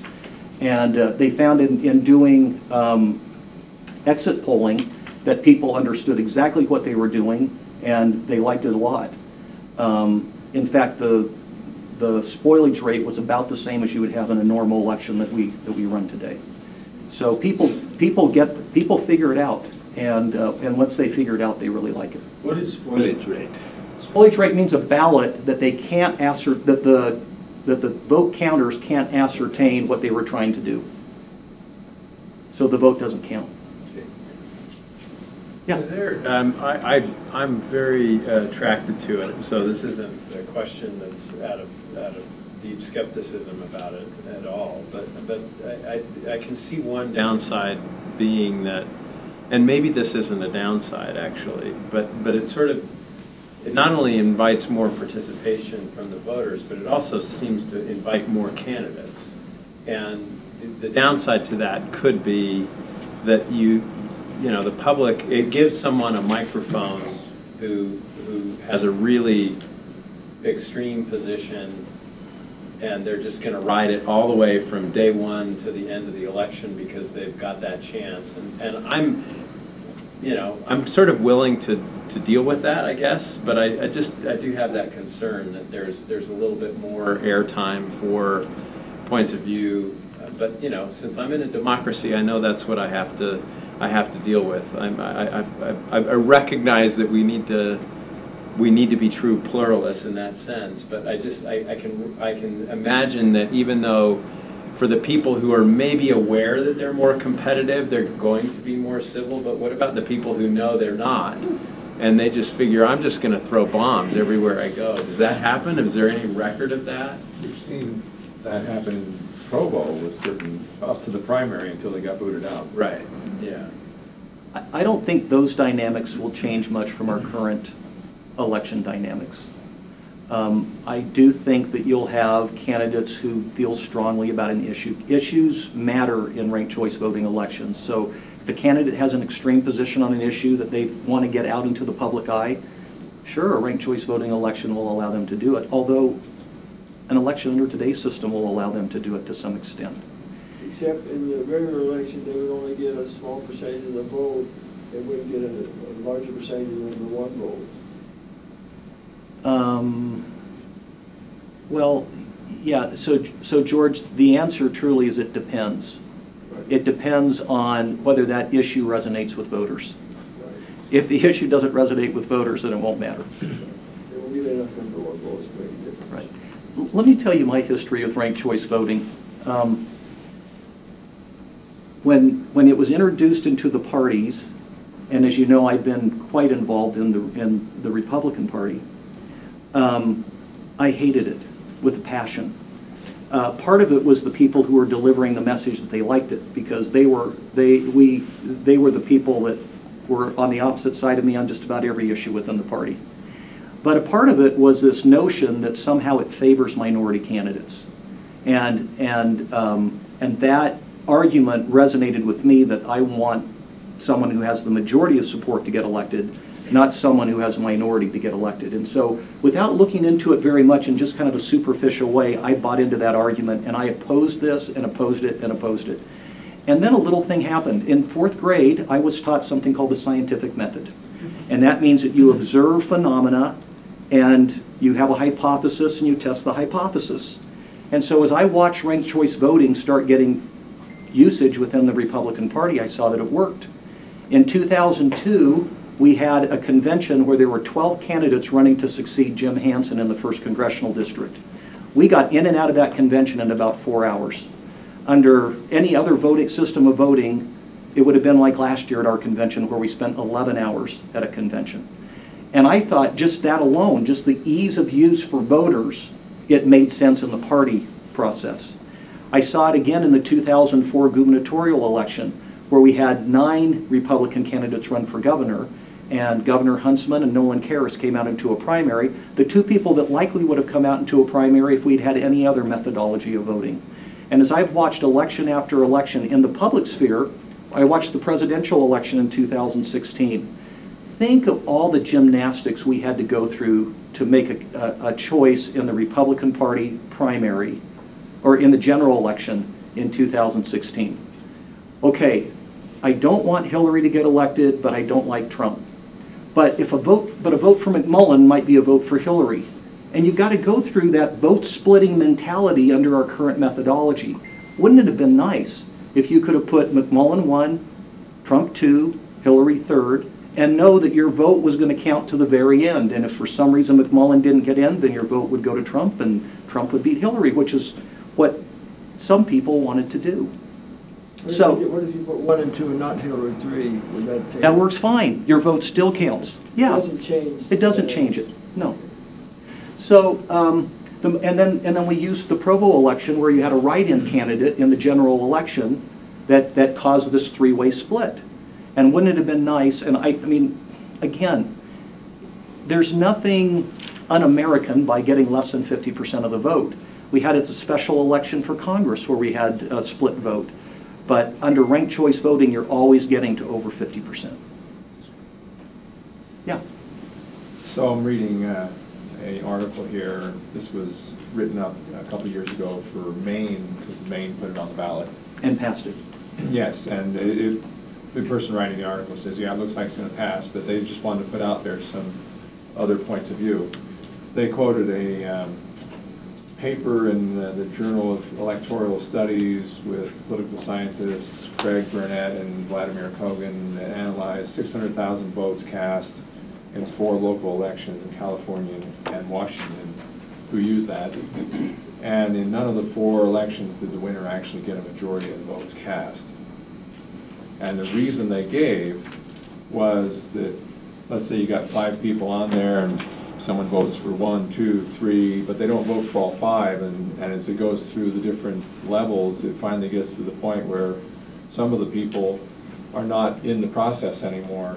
So the they call it ballot exhaustion. The lowest rate was 9.6%, but in the worst case, in the 2011 San Francisco mayor's race, 27% of those that voted in the first round were not there in the last round, and so their voice didn't really matter. Yeah, so that's a good point. It is possible to have a ranked choice vote election and have the winner get less than 50% of the total number of votes cast. Right. That is possible. But let me give you the offsetting advantage to this. When you have our current system where you have a primary, you have a fraction of the voters showing up to choose who they want on the general ballot. You get your maximum opportunity to get the greatest number of voters participating if you'll have everything at the general election. So while it is true that you might not get a true majority of all the ballots, if you go look in total of how many ballots get cast, you're still getting more people voting for the winners than you would under a primary and a general election system, where only a fraction of those candidates are making it into the general election when the majority of the people are voting. Does the the election season get shortened as a result of this? I mean, it's cheaper for the city, but I could imagine potentially it could be more expensive for the candidates if they're campaigning longer. But of course, everyone wants to be campaigning in late October anyway. The answer to every political question is it depends. If you think that somehow voters get persuaded by seeing a sign go up in January or February and waiting until November, then you may start campaigning in January or February. But if you believe, like I do, that their eyes glaze over after a while and they stop paying any attention to it at all, and that the only way to do it is to take it down and put it up about 6 weeks in advance of an election when it actually will get people's attention in that race, then you'll find that the voting season gets compacted into the end of the race.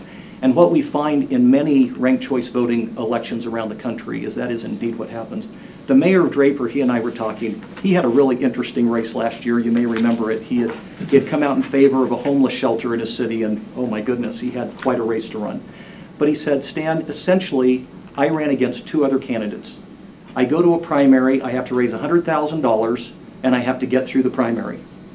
Then I have to turn around, raise $100,000, and run exactly the same race,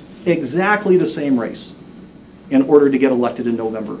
He said, wouldn't it have been nice if I only had to do it once?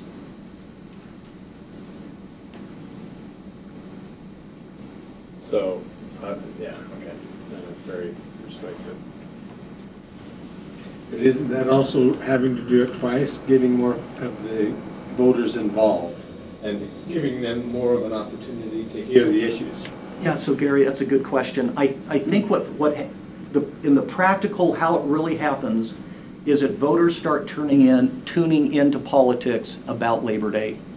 That's when they start tuning into the general election. And it doesn't matter whether you've been campaigning the rest of the year or not. About Labor Day is when voters start thinking, hey, there's an election around the corner. It's probably time to start trying to figure it out. From that point on, there's no question that they will get more engaged in the election, that they will start they'll start attending candidate meetings more. I mean, it's just what is shown around the country is that voters get more engaged. Younger voters, those younger than about 40, love ranked choice voting because they're internet natives, they're digital natives. They love the opportunity to start going out and looking at this stuff. The older generation, they're more traditional, and it takes a little longer to get them educated. But in the end, the exit polling shows that people, once given the chance to use ranked choice voting, really, really like it. Yeah? One thing I like about this is I was thinking about that campaign gauntlet, you know, you spend $100,000 and then spend $100,000 again in the mayor's example. I think that gauntlet keeps some good men and women from ever running. It's just so difficult, time-consuming, and expensive. So I see potential. You only had to do it once in a shorter period. We might get more good men and women that we be willing to. But Dave, it's even better than that. With the incentive to be civil, suddenly good men and women will step up and want to run. Today, Who wants to run for public office? It's hard to get someone to want to do it. It's just such a dog-eat-dog, bare knuckles fight out there, and your reputation and you're constantly being attacked. Who wants to do that? Well, you all did. 3 times. Yeah. So, one thing I have always enjoyed about primaries, because maybe that's the geeky part of me, is to get out the numbers and look where the votes came from. Especially in a close race, you're going, okay, so where do we need to work? So you strategize. So here's the challenge though, Dave. So few people vote in our primaries. It's hard to get good data to know where to go get your votes. It's better to look at the previous general election than it is to look at primary data. Well, if you're just looking for, where to find the votes, but on a specific race where you're saying, okay, where am I strong, where am I weak? Yeah, you can get some indicators. But again, even you would have thought with vote by mail that we would have had this tremendous turnout in primaries. But we've got about the same proportion of turnout for primaries now under vote by mail that we had under the vote the day of in a voting booth. People do not tune in during primary season. It's just the way human beings work. Now for you and me, I voted in every primary, I think, in the last 35 years. So, I mean, I get the fact that primaries are important. But the vast majority of voters only begin tuning in when it comes time to the general election. That's true. And so I know that primaries are not well participated in, but it's like doing a survey. Mm-hmm. And so samples. It's just a sample, but that sample could be really valuable. If I could, and I'm just thinking the other side of that, at what cost? I mean, it costs the city some real dollars to provide that primary. Candidates, if they wanted that sample, could hire someone to do a survey for them. Yeah, I'm not saying we need to do it to give that to, I'm just saying that's one of the benefits of the current system. Now, as far as a primary, if we don't go both state and local, then there are going to still be primaries for, we'll still be going and voting in a primary, it just won't be for the local candidates. Okay, we're talking about even and odd years, partisan and nonpartisan. If you go look at what the legislature is trying to do, they're trying to get enough data that shows them they've got nothing to be afraid of with ranked choice voting before they decide to implement it for partisan races. Right. So you just need to look at where we're going, and if ranked choice voting proves out for cities, then it will not be long before we're doing this in a more global basis. So if it's been done in Australia for about 100 years in the lower house of their parliament and other states, why are we trying to figure this out in our state? Isn't it obvious in other places how it works? Mm-hmm. And except that our elected leaders don't really, okay, there are unique characteristics about Utah that the conversations that I've had with our elected officials in the legislature, they're saying, look, we have a unique culture here. We have voting patterns that don't take place in other places. Let's figure out how it works here first. So you can take the data from the other places, but there's just some demographic data about Utah and our culture and our preferences. They'd like to see how it works in Utah. So what do you ask us to do? So if you would like to do this, if you would like to use ranked choice voting in the 2019 municipal elections, you need to pass a resolution before the 1st of the year. I'll send a copy of that resolution to the mayor's office and to the council office, and you can decide if you'd like to do it. The Utah County Clerk is enthusiastic about it. Not all county clerks are, but both Brian Thompson and Amelia Powers have said not only are they willing to run cities' ranked choice voting election, but they actually encourage you to try it. And so they'll be supportive and be helpful as a result. So my ask is, truly, my ask is you do whatever's best for the city. I mean, that's what you're elected to do. But if you like the merits of ranked choice voting, and I think that it helps our democracy in the big picture democracy, it certainly helps our elections and the opportunity to do the things that I've suggested to you, then you just need to pass that by January 1st. So I'd really like to go through the results of our little demonstration, and then I will have an ask. If it's not cookies and cream, I'm leaving. May have just dissuaded everyone. That's right. Would that be a failure of ranked choice? No greater than what's already in our system. All right. So. Well, that's an interesting question, Dave. Should we take the top 2 votes and do a primary and see how the results differ? That is interesting. I will want slides. You can just turn it on video link if you're done. Okay. And then we have raspberry ice cream, cookies and cream ice cream, brownie, peanuts, and the write-in. Is that the order they were listed? Yes. Yep. All right. Sorry. That's just I'm just starting up the table here. So first round. This is the initial. While you're writing that, is there any data on the order in which they appear? I mean, that's always an issue when there's just 2 candidates. So if there's, how does that work? Do they randomize it, or? I don't know. I'll find out. I don't know the answer to that question. Yeah. Alphabetical often. But randomized alphabetical, right? Not necessarily. I've always seen it alphabetical on all ballots. Yeah. Okay, that's not my memory, but. That's why you change your name. Yeah.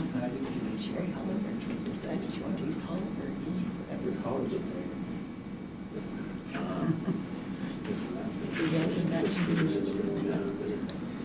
And that's how many first place votes. So if you just look at the first place votes, this is how how it came out.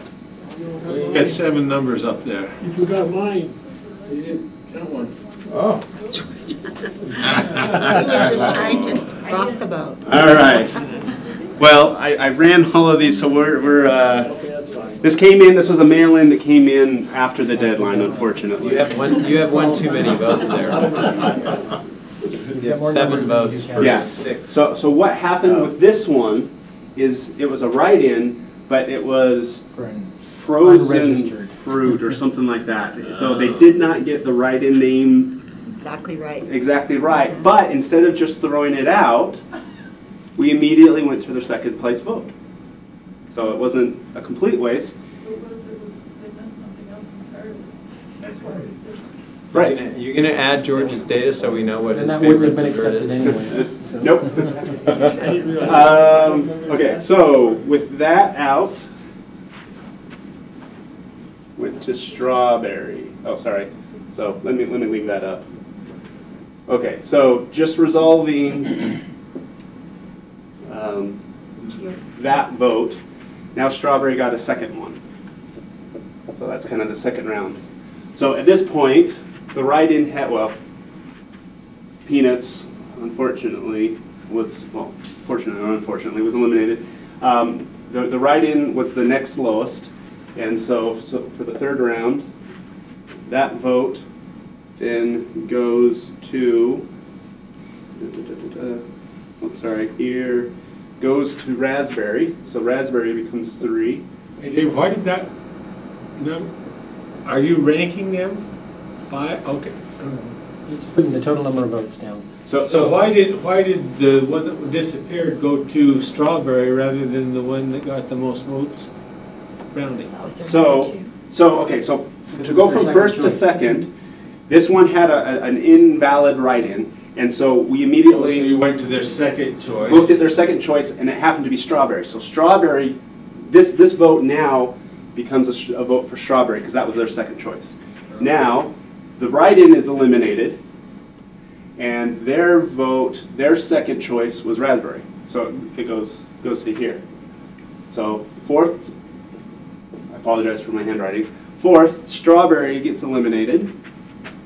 And both of them go to raspberry. Yeah, it's the fruit ice cream people. They're just wrong. But that's actually kind of how it's playing out. It's the wrong ideology. So finally, raspberry. No, sorry, cookies and cream was heartbreaking. And then, so we ended up. Yeah. So we ended up with raspberry ice cream being selected. Oh, that's interesting. Okay. What was interesting as I was looking at it back there, raspberry wouldn't have even made it through the primary. Wouldn't have made it to the primary, and brownie would have been selected at the very first, but we ended up with raspberry. So how do I get this slide? Click video blank on the far left. So can I, let me just play politics for a second. So what's fascinating about that, let's imagine that fruit ice cream, and I think actually the data backs this up, that the people who liked strawberry also liked raspberry. And so I'm making a joke there, but if that's your political party, then you'd say, well, that's the way it should work, because you had more than one fruit options, and they combined and they threw raspberry into the. But if that's not your party, then you don't like this system. I mean, another way to look at it though is there's some people that like fruity ice cream, but by having two fruity ice creams on there, it splits the vote. And so with ranked if you don't do ranked choice voting, you end up with a non-fruity ice cream, which the majority would have preferred, but you end up with something else because it got split. But with ranked choice voting, it starts putting these things back together, so then you end up with what the majority would prefer. Yeah, but I guess what I'm okay. Sorry, I want to just finish that point. Yeah, I guess what I'm saying is, unlike fruit ice cream and dessert flavors, political party affiliation is really, really strong right now. So if those fruit flavors are not your party, you want to see them split. Okay. And you want to see them defeated because they're split. Okay. Right? Fair enough, fair enough. And I'm Stan not saying and I that's have had right or some, wrong, but I mean, that's what we're talking about. Stan and I have had some of these conversations, and I think the money that we'll save. I mean, we went to mail-in voting, which increased the cost of our elections quite a bit. This would bring it back down. All of the other things, that civility, let me respond to this real quick, but I'll get to you before I go on. Civility, all these things are really important. To me, the number one thing, after looking at this, to me, the number one thing for me is that I believe ranked choice voting does a better job at reflecting the will of the electorate. And so you can look at it and like, well, it's going to help smaller minor candidates or something, or you can say it's going to, this, that, or the other. But what it really comes down to, or it takes away split voting, which usually people say is a bad thing. But at the end of the day, to me, the biggest thing is it better reflects the will of the electorate. So, I don't know, you didn't happen to mention how this would affect the outcome, but my number one vote was for brownie. Mm-hmm. And that was my only vote, because I'm lactose intolerant and allergic to peanuts. Yeah, see, that's a more accurate idea of what that party voting is like. That was my number one too. And if I had voted for some of the others, then it might have influenced the outcome of who the eventual winner was, but I only voted once. Right, and since brownie wasn't eliminated, we never went to your second choice, because you didn't have a second choice. But yeah, now remember, this is proposed for Provo, which is nonpartisan elections. Can it wait, or okay? Let me just talk about this real quick, and then Bryce will get to you. I do want to hear what you're saying. I did it for a point. Oh, I lost my little icons. This is supposed to be a little X. Okay, so what didn't happen? Okay, what didn't happen, Strawberry did not have a little side meeting with Raspberry and say, hey, you know what, with the two of us in here, we're kind of splitting the fruity ice cream vote. How about you just, how about you just step aside so we're more likely to get a fruity ice cream elected? That didn't happen. What else didn't happen? Raspberry did not turn around and accuse Strawberry ice cream of offering a position in the administration if Raspberry were to back out. Well, this doesn't keep people from withdrawing, though. It doesn't. It doesn't. But now there's not the incentive. There's no concern about splitting the fruity vote because people can vote Raspberry first and Strawberry second, or vice versa, if they really want a fruity ice cream. Let's see. Fudge Brownie didn't go negative. Fudge Brownie didn't have the incentive to try to suppress the ice cream vote by sowing seeds and accusations and rumors and all of that. Although in a real situation, wouldn't Fudge Brownie have a vast incentive to attack all fruity ice creams? Well, Fudge Brownie actually said, hey, cookies and cream supporters, how about you support me second? Because I'm not fruit. You don't want fruit. Who wants fruit for dessert? You know, you're a cookies and cream guy. So he did go negative. You're a cookies and cream. Yeah, that's okay. You're cookies and cream. I'm actually closer. Let me say it this way.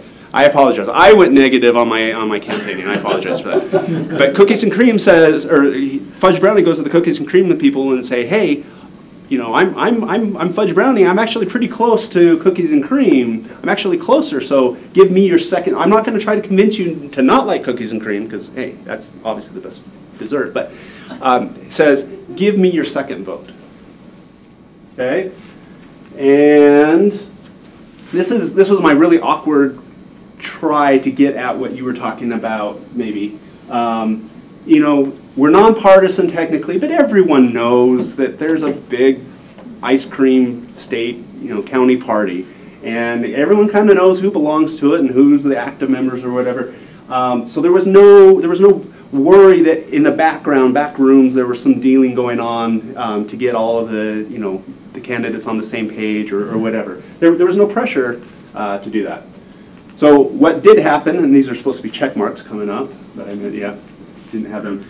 We saved paper by only having one ballot. I didn't have to pass around, a primary ballot and then later on a general ballot, which really, has the potential to save us about half the money that we spend on elections. Cut it in half. What else happened? So the people that really wanted a healthy option, really wanted tropical fruit salad, they had a choice to make, or they would have had a choice to make if this was traditional elections. They know that as write-in candidate, tropical fruit salad probably isn't going to get it. So do they throw their vote away by voting for who they really want, but then they risk, by not voting for strawberry ice cream, which was the other front runner, are they making it more likely that Fudge Brownie was going to take it? So by going with ranked choice voting, people can vote their conscience. They can say, I know they're not going to win, but man, I really wish tropical fruit salad could make it, but I'm going to vote them first, but I'm going to put strawberry ice cream second because, if we can't have just fruit, we might as well have fruit ice cream. So anyway, the point is, people get to vote their conscience. Lastly, and that was supposed to be like a little negative there, sign out front. The one thing, and as it's been pointed out, the one thing that I'm just kind of still struggling with that I really don't have an answer for is we had salted peanut there. And no one voted for salted peanut. Salted peanut run-ins every year, and they never get more than 3% of the vote or whatever. But there was no primary to eliminate them. And so now every neighborhood that wanted to bring in the candidates, they kind of have this pressure, or maybe it's the Chamber of Commerce. And so do they just bring in the front runners, or do they bring in everyone? If they bring in just the front runners, they're accused of eliminating valid candidates. If they bring in everyone, then salted peanut, their platform was to make cow the official language of Provo. And they got equal time to talk about that, and they threw those bombs in. And so that is something that we need to consider. There may be other ways to address that, to look at the requirements of running. Obviously, we want to make sure that this is open to everyone, but there may be some ways to make it so more competitive candidates are In our local elections, we don't have caucuses, but we do have neighborhood meetings.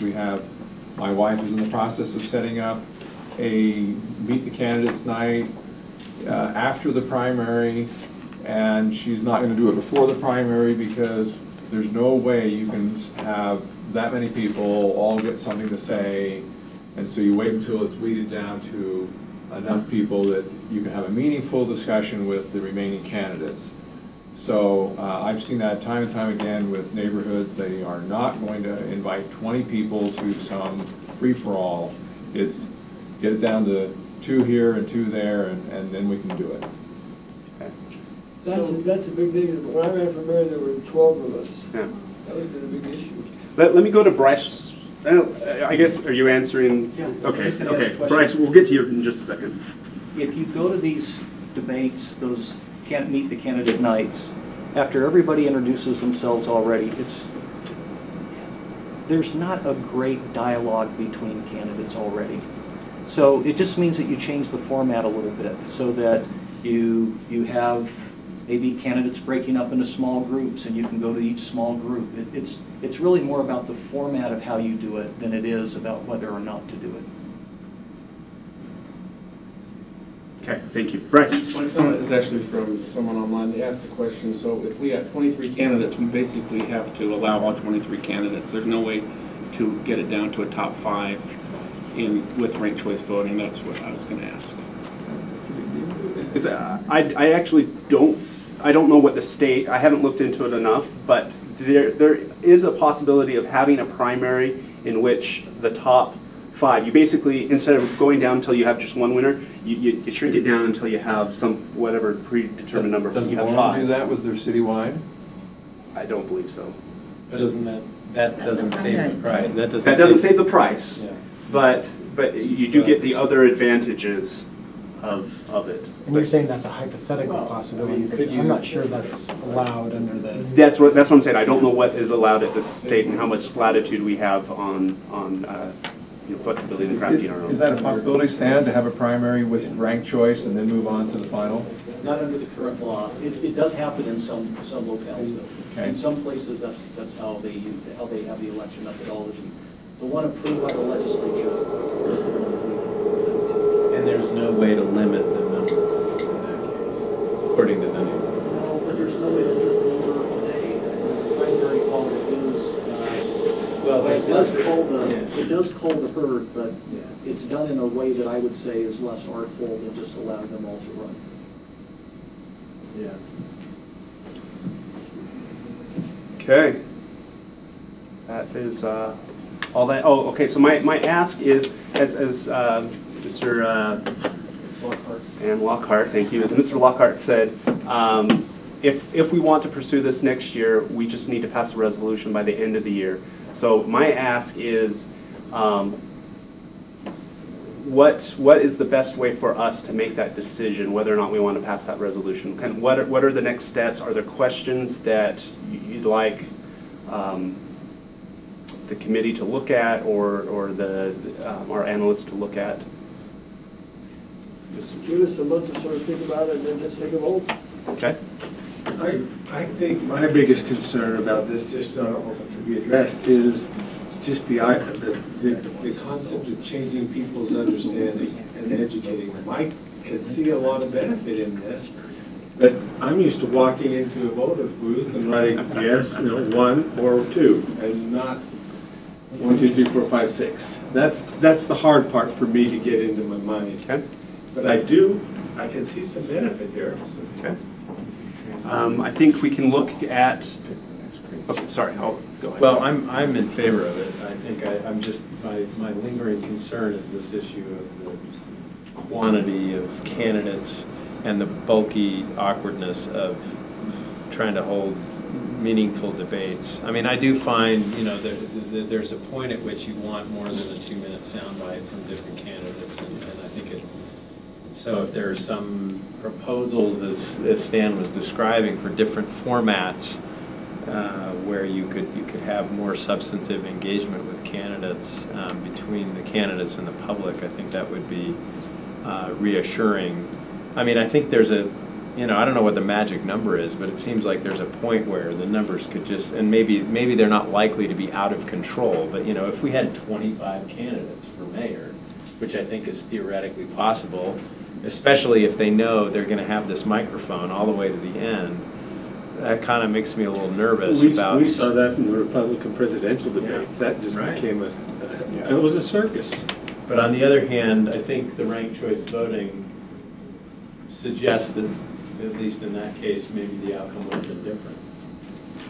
I mean, that's a charged statement to make, but I mean, I think the point I want to make is that I understand, I can see why ranked choice voting gets us a stronger sense that we've got a majority candidate in the end. I think it's just a really difficult thing to manage it.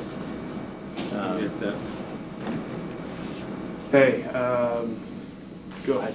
Just want to say I'm in favor of it also. I think one of our biggest problems in politics today is the corrosive, uncivil atmosphere that's developed.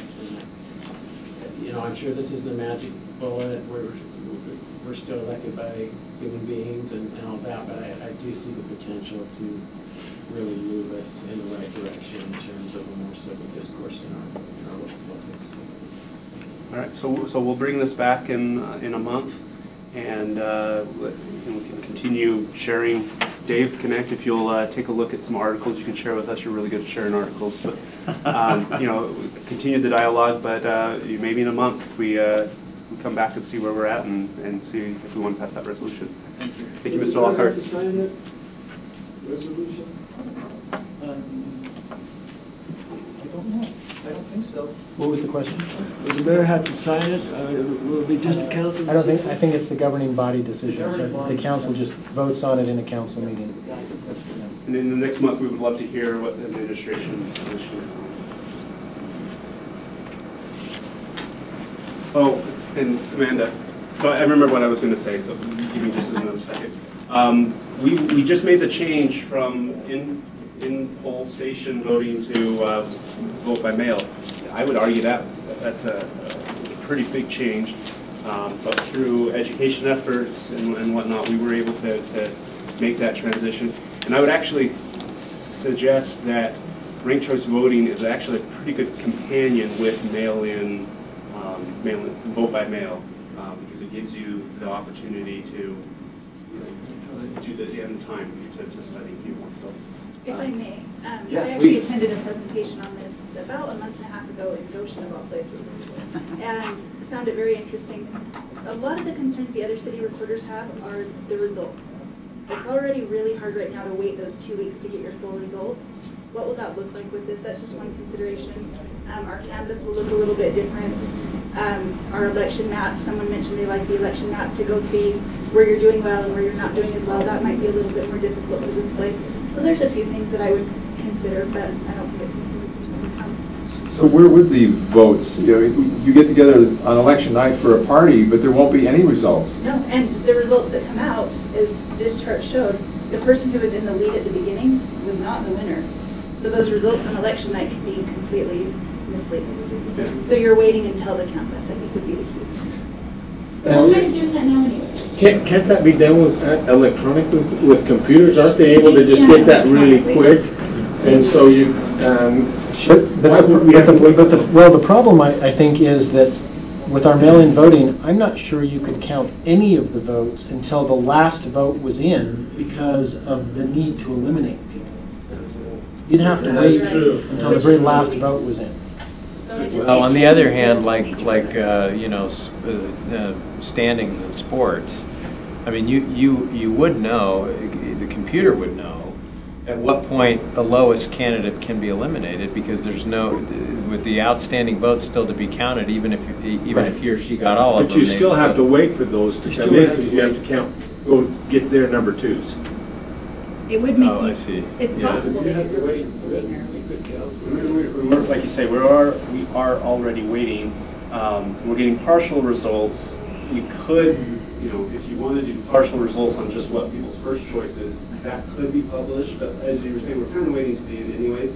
I mean, as far as like the computational time to do what I just did on the board, it's 2 seconds kind of thing. I mean, it really doesn't take, it takes about 2 seconds extra to calculate it all the way out. But those partial results, you would have to think about how you, if and how you would want to. Well, couldn't it be just like it is now? You have the partial results saying this is with the outstanding votes yet to be counted. At this point, this is the majority candidate. Well, you can't count any till you get all of them in, because the last vote coming in could affect the outcome. Right, but you could post the results of all, say, 6 candidates in their percentages. Right, I guess. And then just wait until they're all in. That would be excruciating for the candidates to be number one, then not win.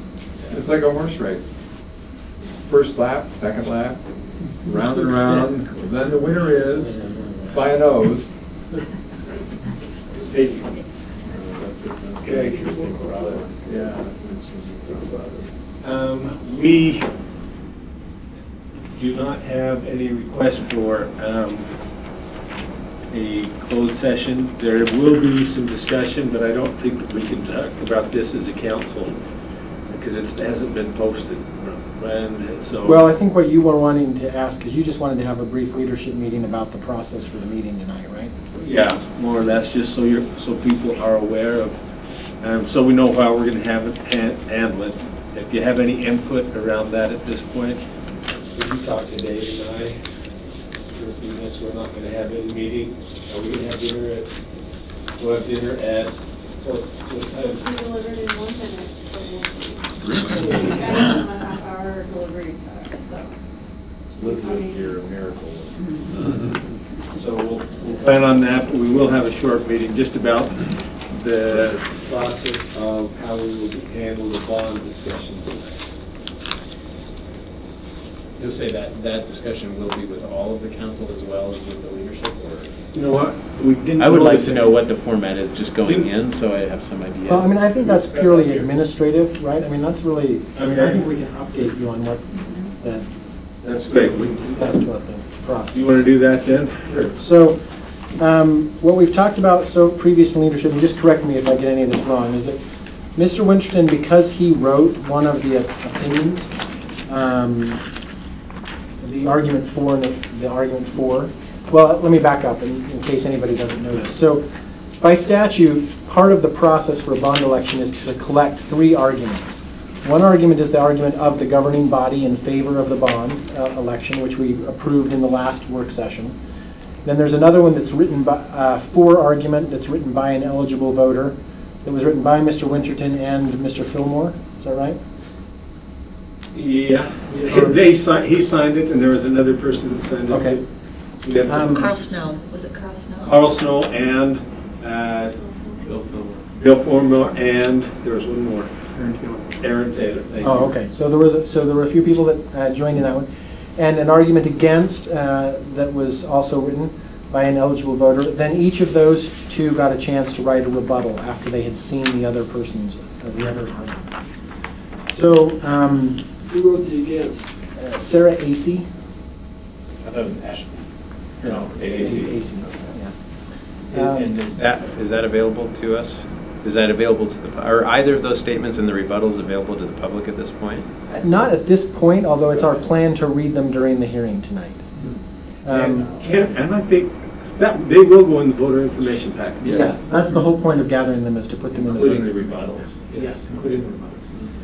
So one of the things that we discussed in leadership was that because Mr. Winterton was involved in writing the citizens' argument in favor, he's going to have Mr. Harding conduct that portion of the meeting. So our meeting will go as normal until we get to item 10, and then there are three separate items, 10, 11, and 12, that are all related to the bond election. And yeah. If I could, what we talked about, and there's a note on here, this item is to be heard as close to 6:30 as possible, but not before. So if we're only to item 8, or we finish up item 7, which I think is continued anyways, but if we haven't hit 10 yet, and we get past 6:30, we will postpone the other ones and jump directly to 10. Right, right. Yes, good point. And that's because state law requires that item to not be heard until after 6 o'clock. So we posted a time specific on the agenda, and for the benefit of the people that come for that, we wanted to be as close to that time as possible. So just to kind of clarify a little bit and help you understand what the 3 different items are, the first one is a statutorily required public meeting that allows for the presentation of the arguments, and so what for and against. And so what we intend to do in that one is to have Amanda, as the city recorder, actually read the 3 arguments that are going to go into the voter information pamphlet, including the rebuttals, and then open it up for public comment. And during that public comment, it's required that we allow equal time for the 2 different sides. So what we've done is we've designated 30 minutes per side.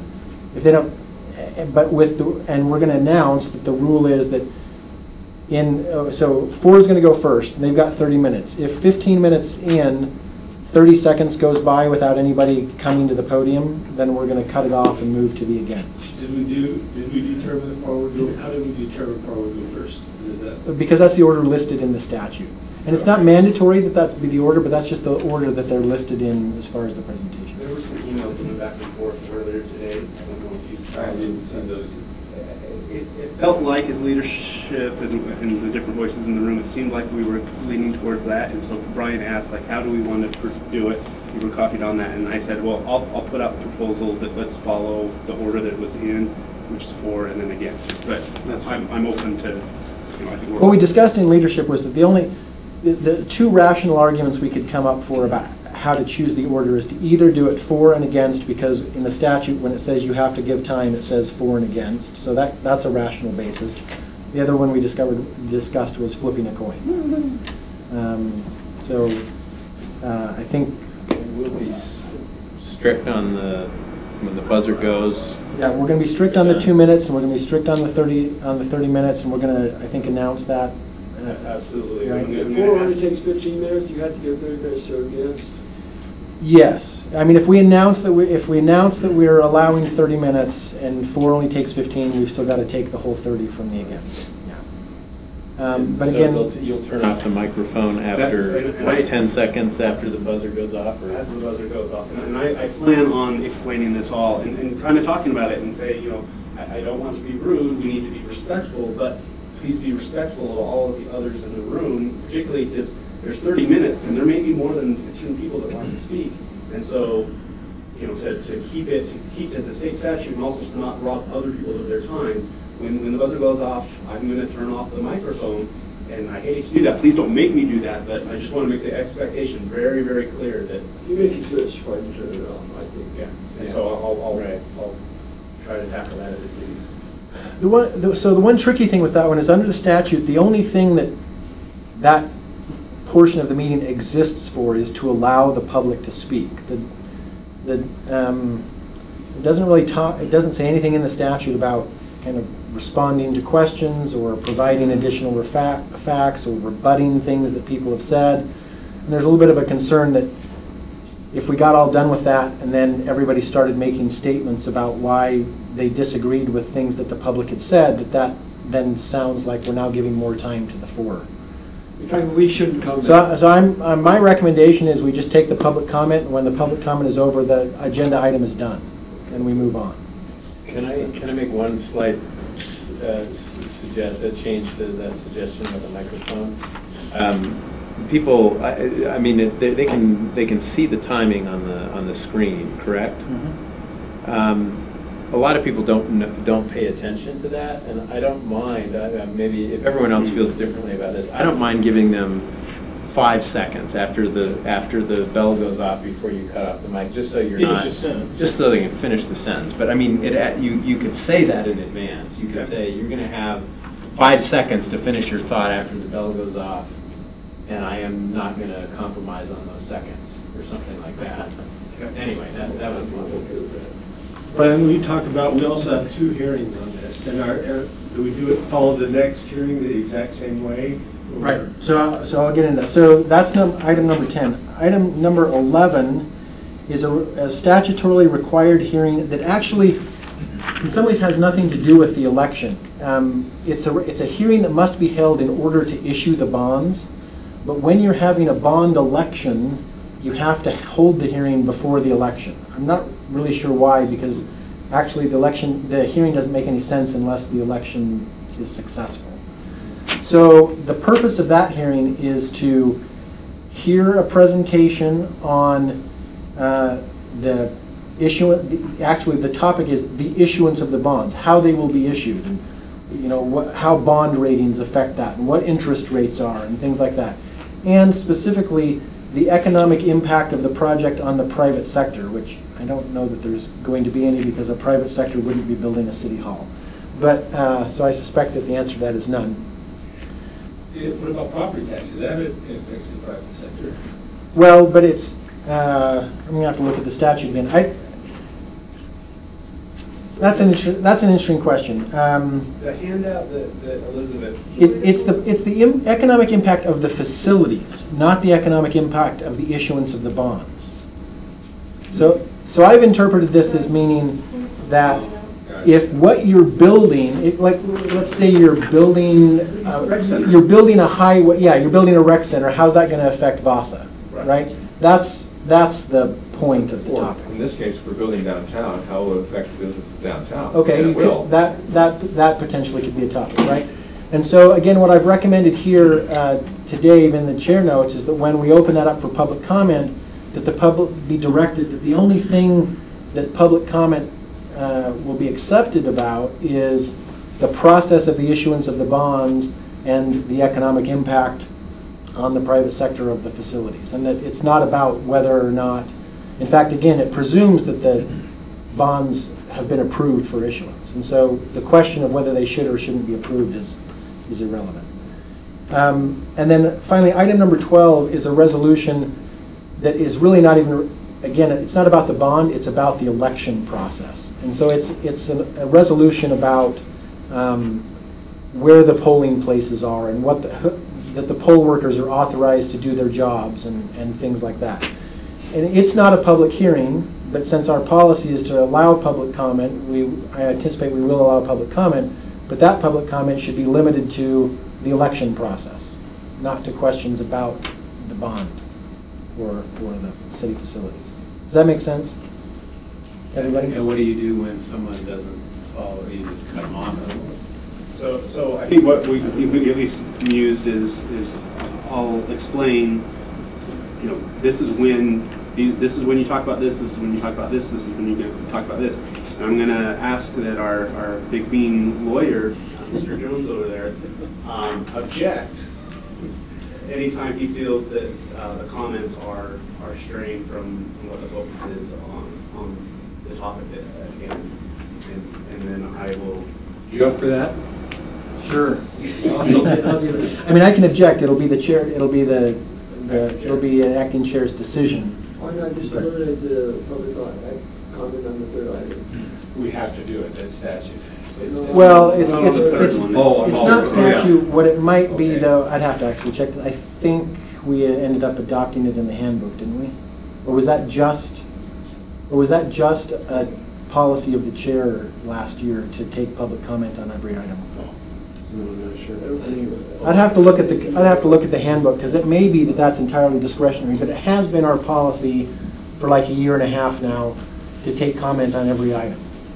My preference would be to stay with precedent. We've got a way to protect ourselves from being abused, so I think. My suspicion is that when we clarify what the public comment on that item is for, that nobody will get up.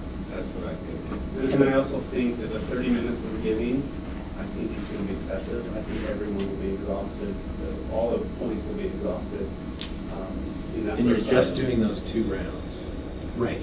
One for, one against. 130 minutes. 30 so, minutes, I mean, if there's 500 people there, the first 30 minutes of comments and then you're cutting everyone else off. Right, and the other thing that we forgot to mention is that our intention is, after announcing how that part of the meeting is going to run, we're going to take a 10-minute recess. They can get organized. And we're not going to necessarily encourage the public to go work out their schedule, but that's something that they could do during those 10 minutes. And I believe, a lot of these, we've talked about a lot of things we haven't finalized, but my thinking going in, and again, it's up for negotiation, but to actually explain that we would like the people that are for to sit on this side, the people that want to speak against will sit on this side, and we will pick from this chair, first row, first chair, and then we'll just go down the line. And so when we come back after our 10-minute break, we'll just go down the line that way. So you think there'll be more than 15 people on this? I don't. Hopefully not. I don't, but there might be. And so we're trying to think of all of the possibilities so that we can lay out the rules at the beginning. I wouldn't be surprised at all if there were more than 15. I don't know. But so for the first item, 30 minutes. Do we have time limits on the other two? Our standard limits, which is what, 10 minutes?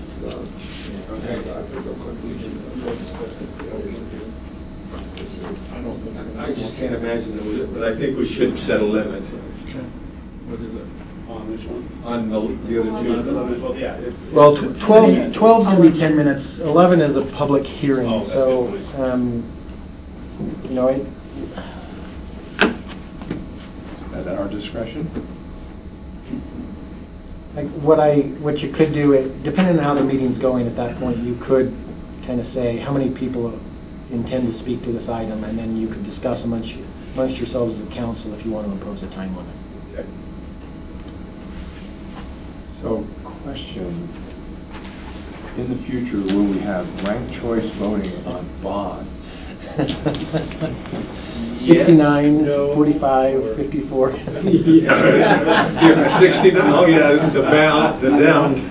Yeah. Because here we have a bond election, and we could have left it to the voters. Yeah. Interesting. Okay. Question on the presentation, on item 10. So the for statement will be read, and the against statements will be read, and they'll be voted.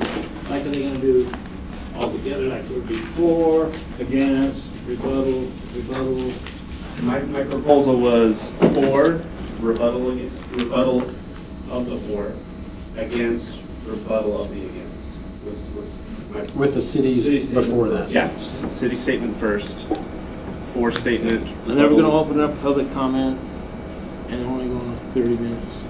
Each side. Per side, so up to an hour. And I am happy to extend that. My personal preference is. Are you happy to shorten it? The more the better. But. I mean, my feeling is we hear the people. That's what we're having this hearing. Okay. We're not like saying, okay, you get a chance, but it's going to be 5 minutes, so talk quick and be meaningful. I mean, the one difficulty about we haven't that. done that before on already anyway. Right. Yeah, the one difficulty about that is the statutory requirement to allow equal time. Okay. So if 50 people show up for for, and 10 people show up for against, and we don't know that before we start. Well, I guess, I don't know, you could make an argument that if we're just letting everybody speak no matter what, that they've had equal time. The equal time was unlimited. Which we've done. Wow. And I'm okay with that. It's just, that was kind of the. It seems like most of our decisions on this has been how do we not run afoul of the law. Well, we were most accusations of running afoul. In fact, I gave the wrong example. What we were most concerned about when we talked about it is if whoever, if you don't split them into two groups and just let them come as people want to stand up, then how do you show how much time you allowed? And if you do split them into two groups and the first group has less people, so they come up and they take 15 minutes and then they're done. Or do they ask for second round because there's time available? Right. I don't know. There was a lot of scenarios. But the rule is that they have to have equal time. That we must allow equal time. They don't have to take it. I mean, so if there's 50 people on one side and 10 on the other. If we want to state, we have decided that we will hear everyone who wants to be heard, and therefore we've met the statutory requirement by allowing unlimited time to either side. I think that's fairly easy to defend. And I kind of like that, so maybe And I feel like I'm taking too much here, but I would like to see what the rest of the council feels about this. My one concern is, or again, I'm playing devil's advocate, that if you have 50 and 10, and the 50 get up, and we limit theirs to 2 minutes apiece, are the 10 going to say, well, we want 10 minutes apiece because they took that much time? Or you can't limit each to just 2 minutes, or they'll have more time than we did. Or if there's 5 against 50, and the 5 say, hey, I got to speak once, but there's plenty of time left. Let me speak again. Let me rebut. And those kinds of scenarios were why we thought that the easiest way to demonstrate compliance was to have an equal time limit. I think another advantage of having an equal time limit and a difference from our normal situation is normally we're hearing people because we have to make a decision. This is a little different because they're the ones that are going to be deciding on this. There's nothing for us to vote on tonight. Yeah, from a technical perspective, the audience of the people speaking is the members of the public, not the council. Yeah. And maybe you ought to say that, Dave. Yeah. I mean, they can vent their frustrations, but their purpose is to be persuasive to others. I don't think anyone would construe equal time to mean that you're forced to artificially hold up 5 people for 40 minutes or something like that. I mean, we can't. You're too used to dealing with reasonable people. I guess, but I mean, I think we can explain that we don't know how many of you are here in favor or against. So this is how we've set it up. I mean, I personally don't mind going a couple of rounds. If there are that many people, we do 31, 30 the other, and there's still, 30 more minutes on both sides. But George, they know we're in favor, so if we favor people that are talking for it, it's going to look like we're favoring our position. If you did 30 of each and there were people that were still unheard on both sides, that's what I'm saying. Then you could probably do that. But you wouldn't want to do that if there were people unheard on only one side. That's a very good point. Yeah. And you wouldn't really know that unless you did a show of hands or something like that. And then the problem, this is the other problem that we discussed at length, is if you ask for the show of hands, how do you prove that then what you decided about how long to go wasn't influenced by the show of hands, right? We got 10 people for, so we're going to go 20 more minutes so that all of them can speak, right? You've thought this through far better than I. Do we say 45 minutes per side? Assuming that will be, or knowing that makes it more likely that everyone will get to speak. You could do a quick eyeball of just how many people are there, and you might have some idea, but I don't know. If there's more than 90 people there. Yeah. Do people get to speak more than once? No. No? It hasn't been a practice. Okay, because that will come up. If you have a small group and a big group, then the small group's going to say, hey, if it's equal time, then why can't I get up again? You can speak on each individual item, I think. Are we intending that?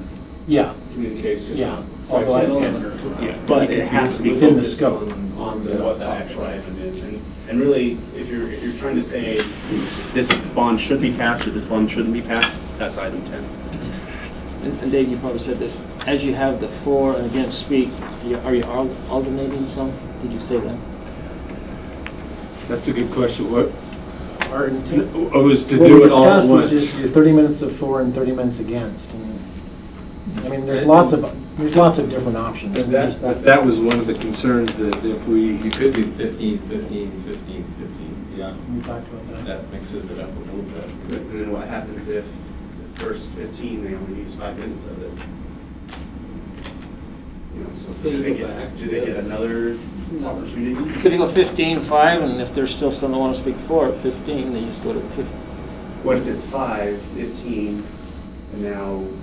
As long as it's not the same people, right? New people decided to.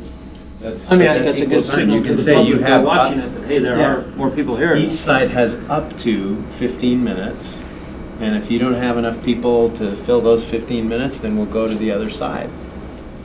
I don't know. That's the same, I don't see how that's any different than what we're doing right now with 30, but we're just saying, this way there's a little more. And if there's a lot of people, we go to 45. I mean, that way it'd give us a little bit of an adjustment when we see what the reaction of people are here.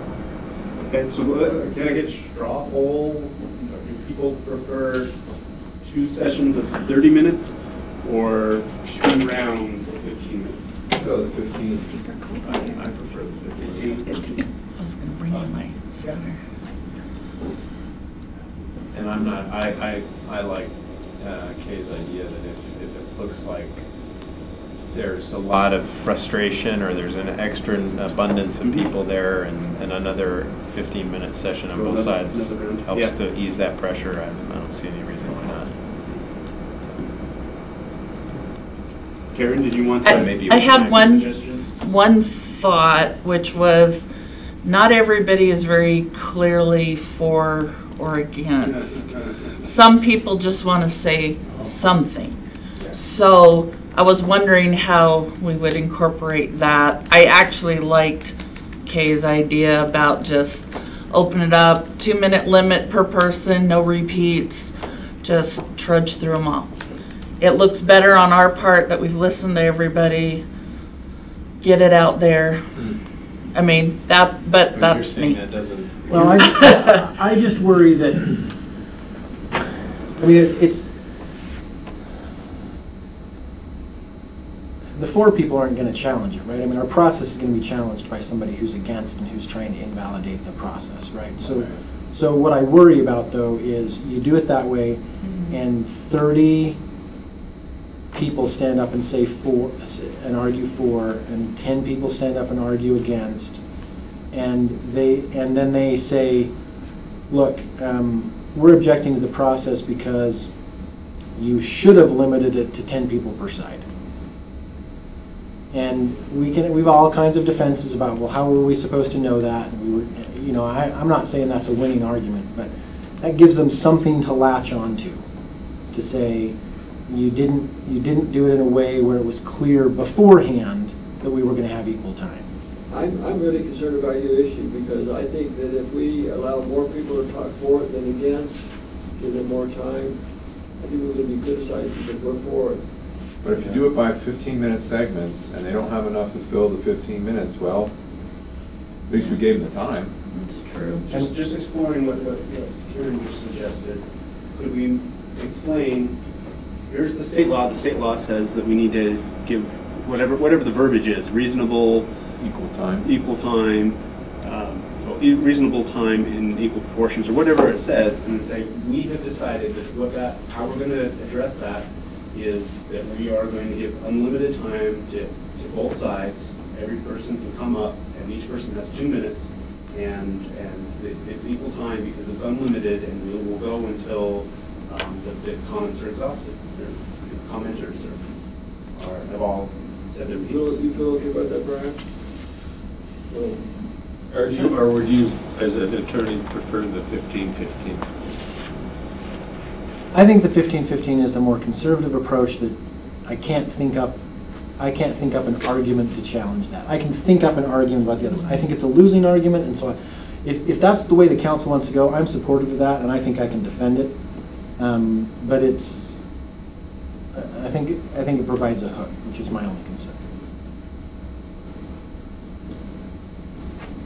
As Karen points out, I mean, that's the tough thing. What if someone goes up and spends 2 minutes saying, I see the good things about it, I see the bad things about it, I think, you know, and that's okay. That's okay. And until someone says, well, they took my 2 minutes. You know, which camp would we put them in? Yeah, well, they've got to decide that. If they have ambivalence about it, but they feel, and their ambivalence is so deep they don't really have a position, then they shouldn't be speaking.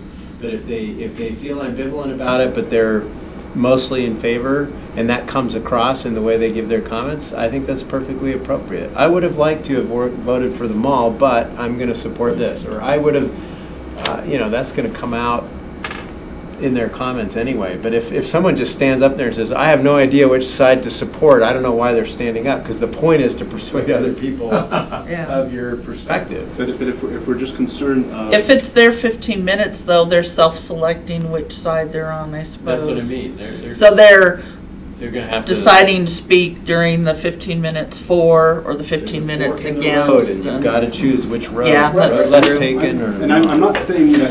I'm just saying that is that a hook? Is that could someone say, well, these people took up our time and they really weren't against it. They were just kind of wishy-washy, and now we didn't have enough time to get our. That's how we go 15, 15, But that presumes all kinds of. Let everyone speak as long as they stay within their 2 minutes. We'll find out. It's not like we have a limited amount of time that somebody's taking from. Is that? If it's unlimited. 15, 15. Okay, and yeah. I just don't want an hour of 4, and everyone's kind of tired and worn out, and it's okay, now the people against Right. speak. Right. Okay. You can mix it a little, Okay. or just let it go randomly. Okay. So 15, and then if we feel like there's still people that want to speak, then we'll go another round and potentially another round after that. Is that? Sorry, I'm not one to suggest extended meetings. Look at you. You're so generous tonight. I'd prefer that we stick to the original timeline that's the leadership had proposed, because if we allow it to go on potentially all night, we give the impression that there's something that we're voting on or trying to decide. So I just don't see the value in letting that drag on too long where we have no decision to make. And I think we can also announce that there will be another opportunity in 2 weeks. Is it 2 weeks, Brian, that we do it again? Or when is it that don't we have to have 2 hearings on this? It's not 2 hearings, it's just 1. There is another opportunity for people to weigh in. It's called the election. Okay. But, I'm curious if there's support. I mean, I see value in that, but I also see value in if people care enough to come down and they want to make their argument. Well, what if we just cap it at 3 rounds each of 15 minutes? And we just say... That's the extra mile, and then just say that's it. Yeah, we're giving them a little extra breathing room, but we're not going to go beyond that. And if there's only 70 people there, or whatever the number is, I didn't do my math in my head just as I said that number, but if there's a small enough number that we're going to be wrapped up in a half hour each, great. If there's a bigger number and we needed that extra 45 and still people didn't get to speak, I still think that's great because we were pretty generous. I don't know. If it's too hard to decide now, the one thing we could do is make a motion. Leadership picks something, 2 rounds or 3 rounds, whatever it is. We go into the meeting with that expectation, and if someone on the council wants to make a motion to do another round, I'm fine with that, with this proviso, right, that you don't make that motion unless your sense is that there are people on both sides that still want to speak. And I had another one. What was the other?